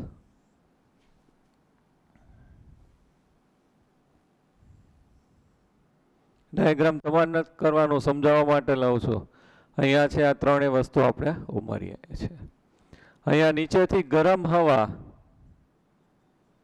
પસાર કરવામાં આવે છે. ગરમ હવા છે અંદર જાય એટલે અહીંયા તાપમાન છે એ કેવું આવશે? ઊંચું તાપમાન. અહીંયા કેવું હશે? નીચું તાપમાન. ઉપર જેમ તાપમાન છે એ શું થશે? ઘટશે. હવે અહીંયા જે છે આ રીતે જે સ્લેગ બને એ આવશે અને એ વજનમાં હલકું હોવાથી ઉપર રહેવાનું. એટલે આ બાજુ છે એ શું નીકળતું હશે? સ્લેગ નીકળતું હશે. અને આ બાજુ જે છે એ શું નીકળતું હોય? એફઈ નીકળતું હશે. વજનમાં ભારે હોવાથી ક્યાં બેસશે? નીચે. હમણાં સમજાવું છું, પણ આ બાજુ નીચે છે એ શું નીકળતું હશે? એફઈ. એની ઉપર આ બાજુથી શું જુદું પડતું હશે? સ્લેગ. ઓકે. હવે 5 તબક્કાની અંદર પ્રક્રિયા થશે. સ્ટેપ 1, કાર્બન ઓક્સિજન સાથે જોડાઈને શું બનાવશે? CO2 gaseous. Step 2, CO2 gaseous વત્તા કાર્બન સોલિડ શું બનશે? CO, 2 moles of CO, carbon monoxide gaseous. Step 3, આ જે કાર્બન મોનોક્સાઇડ બન્યું એ કોની સાથે જોડાશે? Fe2O3 સાથે. તો Fe2O3 plus 3 carbon monoxide gives 2 Fe plus 3 CO2. આ ગેસિયસ સ્વરૂપ હોય અને આ કેવું હશે? લિક્વિડ. અહીં તાપમાન વધારે હોય એટલે પિઘલિત અવસ્થામાં હશે, મોલ્ટન અવસ્થામાં હશે, લિક્વિડ. સ્ટેપ 4, આ જે Fe બન્યું એ કઈ અવસ્થામાં છે? પિઘલિત અવસ્થામાં. એનું છે એ નીચે તરફ છે સ્થાનાંતર થશે, નીચે તરફ જશે.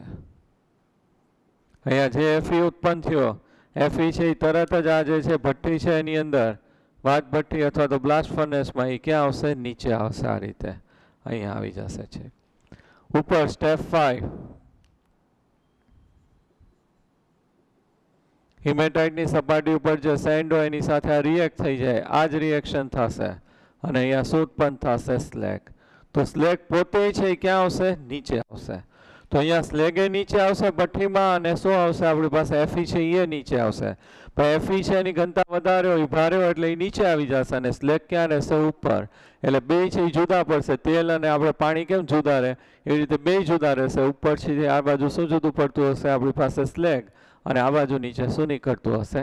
Fe.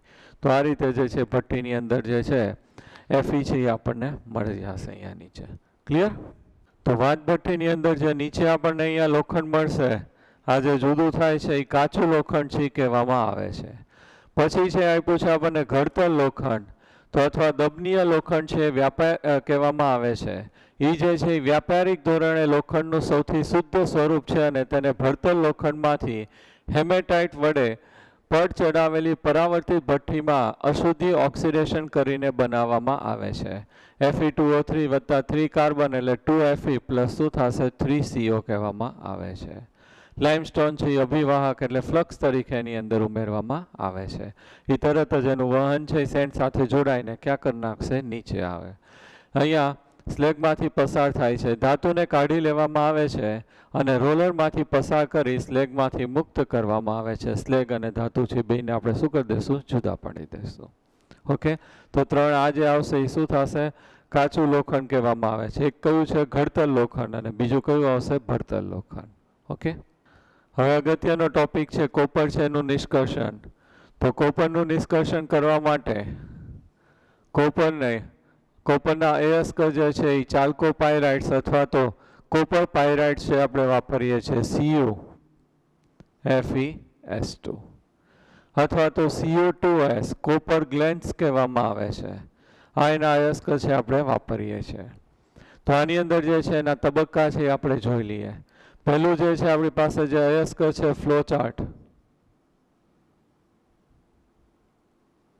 અયસ્ક એને ખાંડીને દળીને શેમાં રૂપાંતર કરવામાં આવશે? એનું આપણે શેમાં રૂપાંતર કરીએ છીએ? પાવડરમાં રૂપાંતર કરીએ છીએ. પહેલો તબક્કો તો બધામાં જ આવશે. શેમાં રૂપાંતર કરવાનું છે? પાવડરમાં. પછી છે આપણે એની અંદર તબક્કો આવશે અયસ્કનું શું કરવાનું છે, સંકેન્દ્રણ કરીએ છીએ. તો અહીંયા અયસ્કનું સંકેન્દ્રણ, તો એનું જે સંકેન્દ્રણ કરીએ છીએ એના માટે સલ્ફાઇડ વાળા અયસ્ક છે એટલે કઈ પદ્ધતિ વાપરવી પડશે, ફીણ પ્લવન પદ્ધતિ આપણે વાપરીએ છીએ, ફ્લોટ ફ્લોટેશન પ્રોસેસ અથવા તો ફીણ પ્લવન પદ્ધતિ. ક્લિયર? ફીણ પ્લવન પદ્ધતિ આપણે આવી ગયું છે. પછી આનું સમારૂપાંતર કરવું પડશે ઓક્સાઇડમાં. ઓક્સાઇડમાં રૂપાંતર કરવું હોય તો અહીંયા જે છે એ સલ્ફર છે, તો સલ્ફર હોય ત્યારે આપણે ઓક્સિજનની હાજરીમાં ગરમ કરવું પડે એટલે એને શું કહેવામાં આવે છે, ભૂંજન, રોસ્ટિંગ અથવા તો શું કહીએ છીએ, ભૂંજન. પછી છે એનું આપણે શું કરશું, રિડક્શન કરશું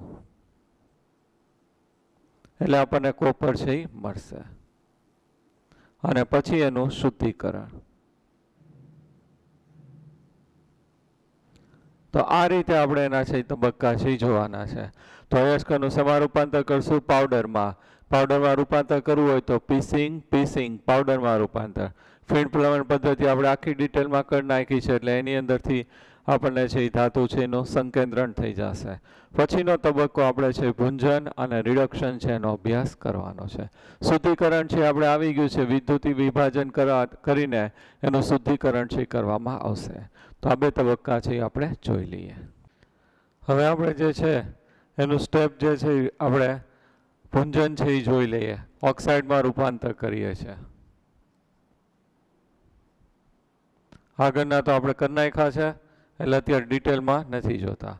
આની અંદર આપણે કયા લીધા છે, એક Cu2S કોપર ગ્લેન્સ. તો Cu2S એને આપણે ગરમ કરીએ 3O2 2 moles gives 2 moles of Cu2O plus 2 moles of SO2 ઉત્પન્ન થશે. સેકન્ડ આપણે લઈએ છીએ એની અંદર જે છે ચાલ્કોપાયરાઇડ CuFeS2 તો એની અંદર 2 moles of CuFeS2 plus O2 oxygen સાથે આપણે ગરમ કરીએ તો આની અંદર Cu2S બની જશે. એક આપણને શું મળશે, Cu2S. બીજો આપણને 2 moles of FeS મળશે પ્લસ સલ્ફર આપણી પાસે 4 છે, અહીંયા 1 અને 2 3 આવી ગયા, 1 વધ્યો અને 2 ઓક્સિજન એટલે SO2 સ્વરૂપે શું થઈ જશે, દૂર થઈ જાય. હજી આ બે સલ્ફાઇડ સ્વરૂપે જ છે તો એને ફરીવાર આપણે ગરમ કરવું પડે. ઓક્સિજન સાથે ગરમ કરીએ તો ફરીવાર આ બે ઓક્સિજન સાથે જોડાય તો આની રિએક્શન આ ઉપરનાની જેમ જ થશે. Cu2S પ્લસ 3O2 2 moles શું બની જશે, 2 moles Cu2O પ્લસ 2SO2 અને આ 2FeS plus 3O2 gives 2FeO plus 2SO2 થઈ ગયું. આનું રૂપાંતર Cu2O માં થઈ ગયું, આનું શેમાં થઈ ગયું, FeO માં થઈ ગયું. ક્લિયર? તો આ રીતે છે એ આપણને છે ઓક્સાઇડમાં રૂપાંતર થઈ ગયું. હવે આ ઓક્સાઇડ છે એમાંથી ધાતુ મેળવવી હોય તો પાછું એને કાર્બન સાથે પ્રક્રિયા કરાય અથવા તો આનું શું થઈ જશે, સ્વયં રિડક્શન છે એ થઈ જશે. ઓકે, હવે ખાસ ધ્યાન રાખજો, અગત્યનો ટોપિક છે. આજે આપણે પ્રક્રિયા કરતા હોય ફર્નેસની અંદર ત્યારે અહીંયા જે છે Cu2O અને FeS વચ્ચે પ્રક્રિયા થઈ જાય. Cu2O અને કોની વચ્ચે પ્રક્રિયા થશે, FeS. તો Cu2O પ્લસ FeS પ્રતિવર્તી પ્રક્રિયા કહેવામાં આવે છે, રિવર્સિબલ.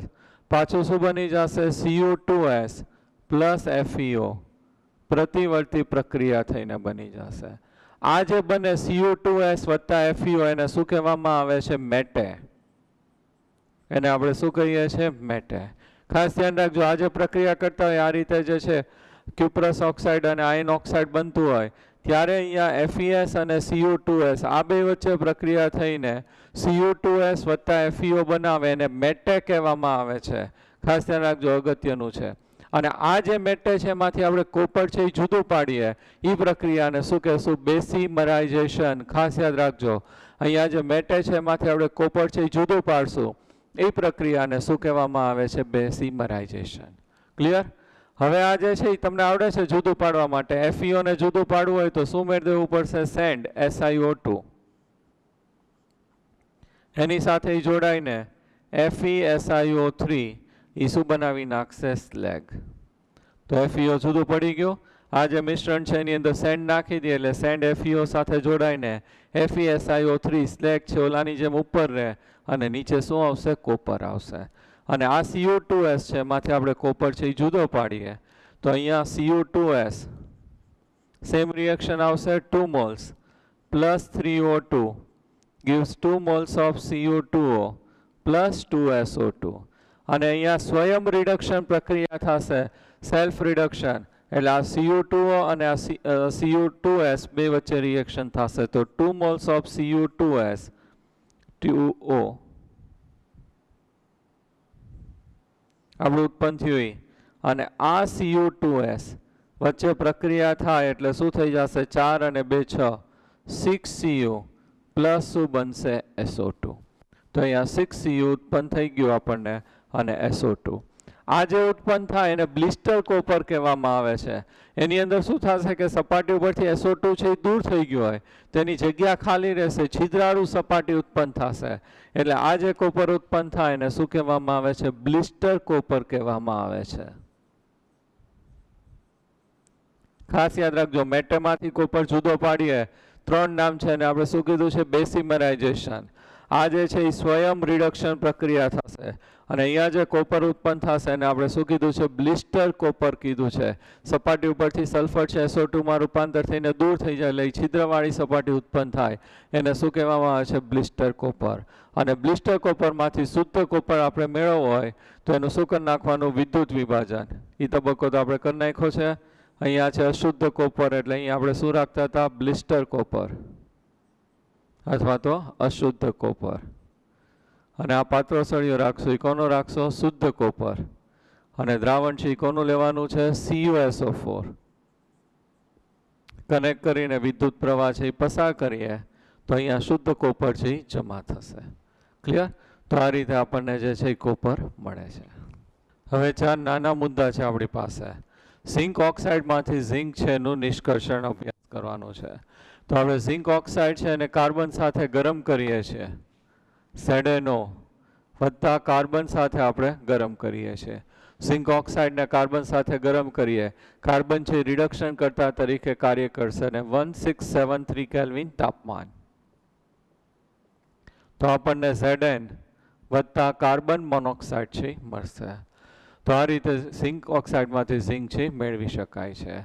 ગરમ કરવા માટે ઓક્સાઇડના કોક અને માટી સાથેની નાની ઈંટો બનાવવામાં આવે છે અને પછી ગરમ કરીએ છીએ અને એને ધાતુના નિસ્યંદન દ્વારા જુદા પાડવામાં આવે છે. આપણે આવી ગયું છે શુદ્ધિકરણ માટે ઝિંક અને મેગ્નેશિયમ માટે કઈ પદ્ધતિ વાપરીએ છીએ? નિસ્યંદન. તો આ જે ઝિંક મળશે એનું શુદ્ધિકરણ માટે નિસ્યંદન પદ્ધતિથી આપણે છે એ જુદું પાડી શકાય છે કારણ કે એનું ઉત્કલન બિંદુ છે એ કેવો આવશે? નીચો હોય છે. ધાતુ કર્મ વિધિના વિદ્યુત રાસાયણિક સિદ્ધાંતો. તો ધાતુ કર્મ વિધિ જે છે આપણે તાપમાનને આધારિત એનો સ્ટડી કરીએ તો એને ઉષ્માગતિકીય વિધિ કહેવામાં આવે છે અથવા પાયરોમેટલર્જી કહેવામાં આવે છે. એના માટે આપણે કયું સૂત્ર છે? ડેલ્ટા G ડિગ્રી બરાબર કયું આવશે? Minus NF E degree cell. અહીંયા જે છે ડેલ્ટા G ડિગ્રી નેગેટિવ આવે તો પ્રક્રિયા જે છે કેવી થશે? આપમેળે છે એ થશે. પ્રક્રિયા આપમેળે થશે અને કોનું ઓક્સિડેશન થશે, કોનું રિડક્શન થશે એ નક્કી કરવું હોય તો આપણી પાસે એક ઇલેક્ટ્રોકેમિસ્ટ્રી છે એની અંદર EMF શ્રેણી આવી ગઈ છે, એના આધારે નક્કી કરી શકાય. અને બીજું આપણે નક્કી કરવું હોય તો એને આપણે જે છે એલિંગમ ડાયાગ્રામ ઉપરથી નક્કી કરી શકાય. એલિંગમ ડાયાગ્રામ માટે એક સિદ્ધાંત આપણે યાદ રાખવાનું કીધું હતું, નીચેવાળા છે ઉપરનાનું શું કરશે? રિડક્શન કરશે. EMF શ્રેણીની અંદર એમ જ થશે. મેં કરાવ્યું હતું કે ઉપરથી નીચે આવો તેમ ઓક્સિડેશન પામવાની વૃત્તિ છે એ શું થશે? વધશે. એટલે ઉપરથી નીચે આવી એમ ઓક્સિડેશન પામવાની વૃત્તિ વધે એટલે પોતાનું ઓક્સિડેશન કરે, બીજાનું શું કરશે? રિડક્શન.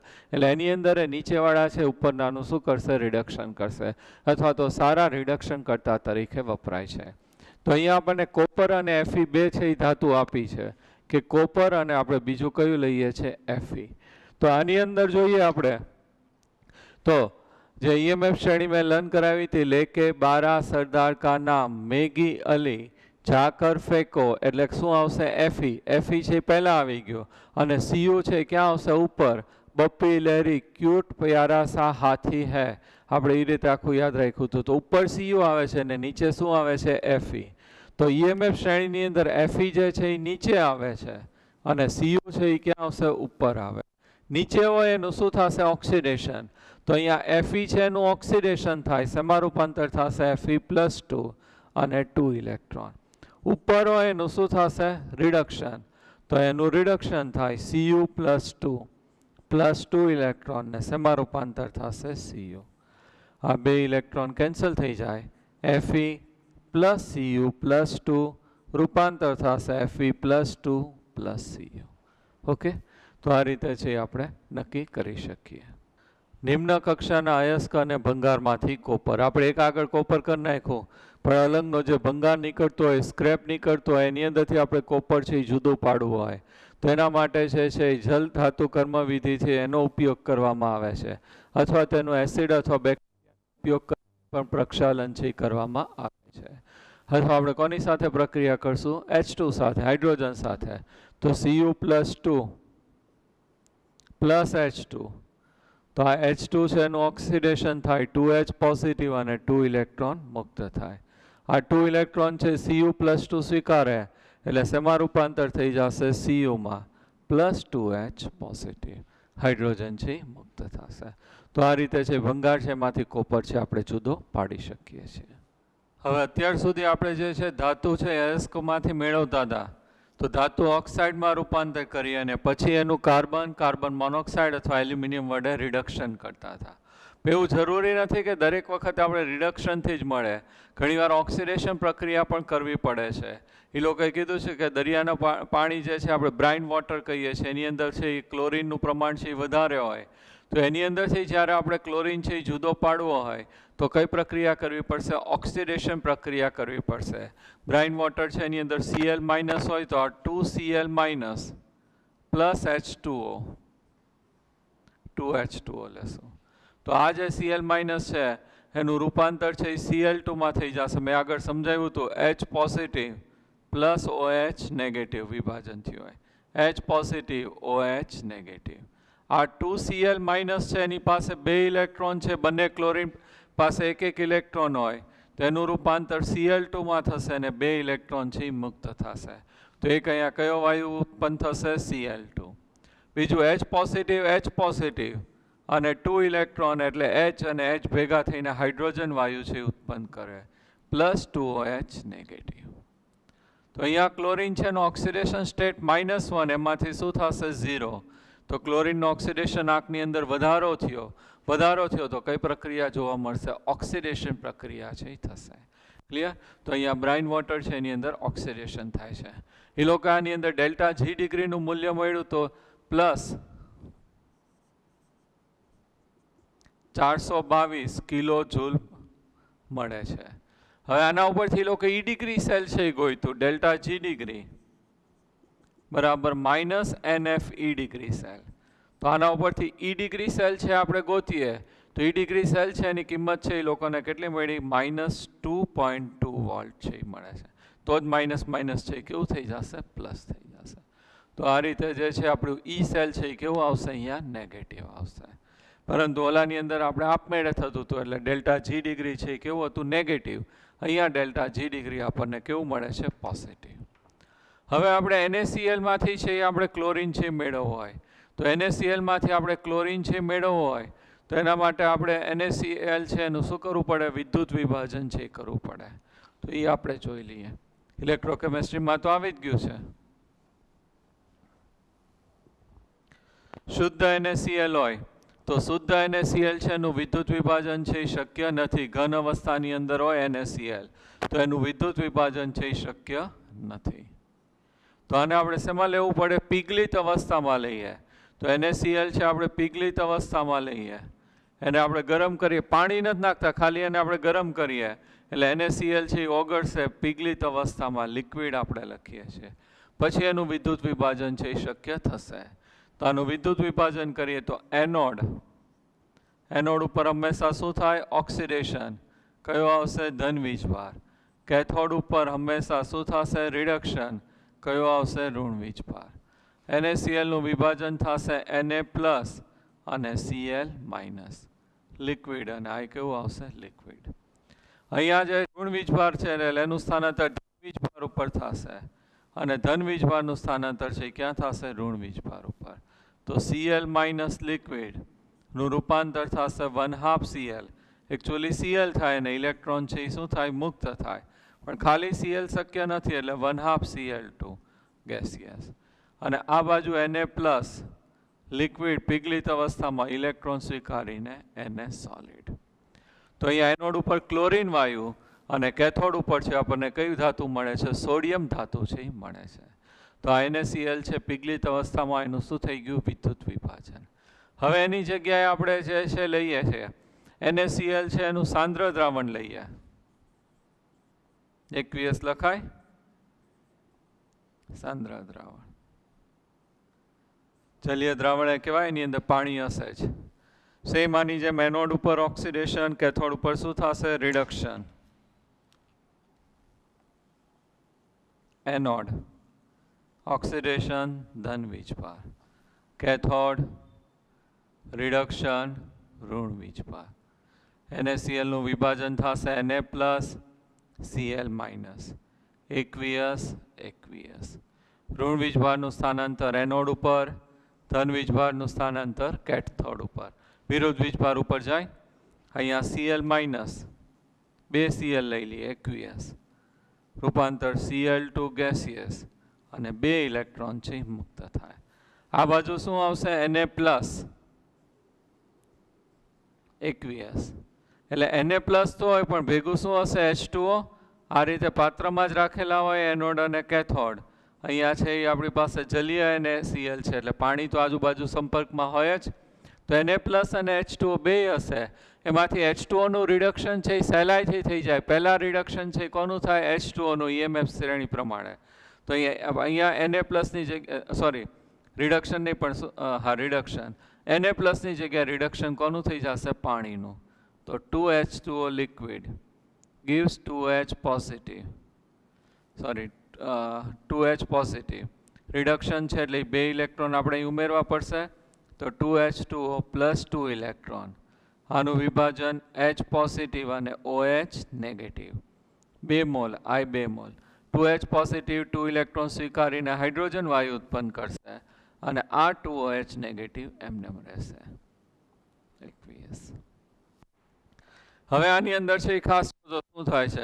આ Na+ અને Cl OH- બે જોડાઈને અહીંયા શું બની જશે? NaOH.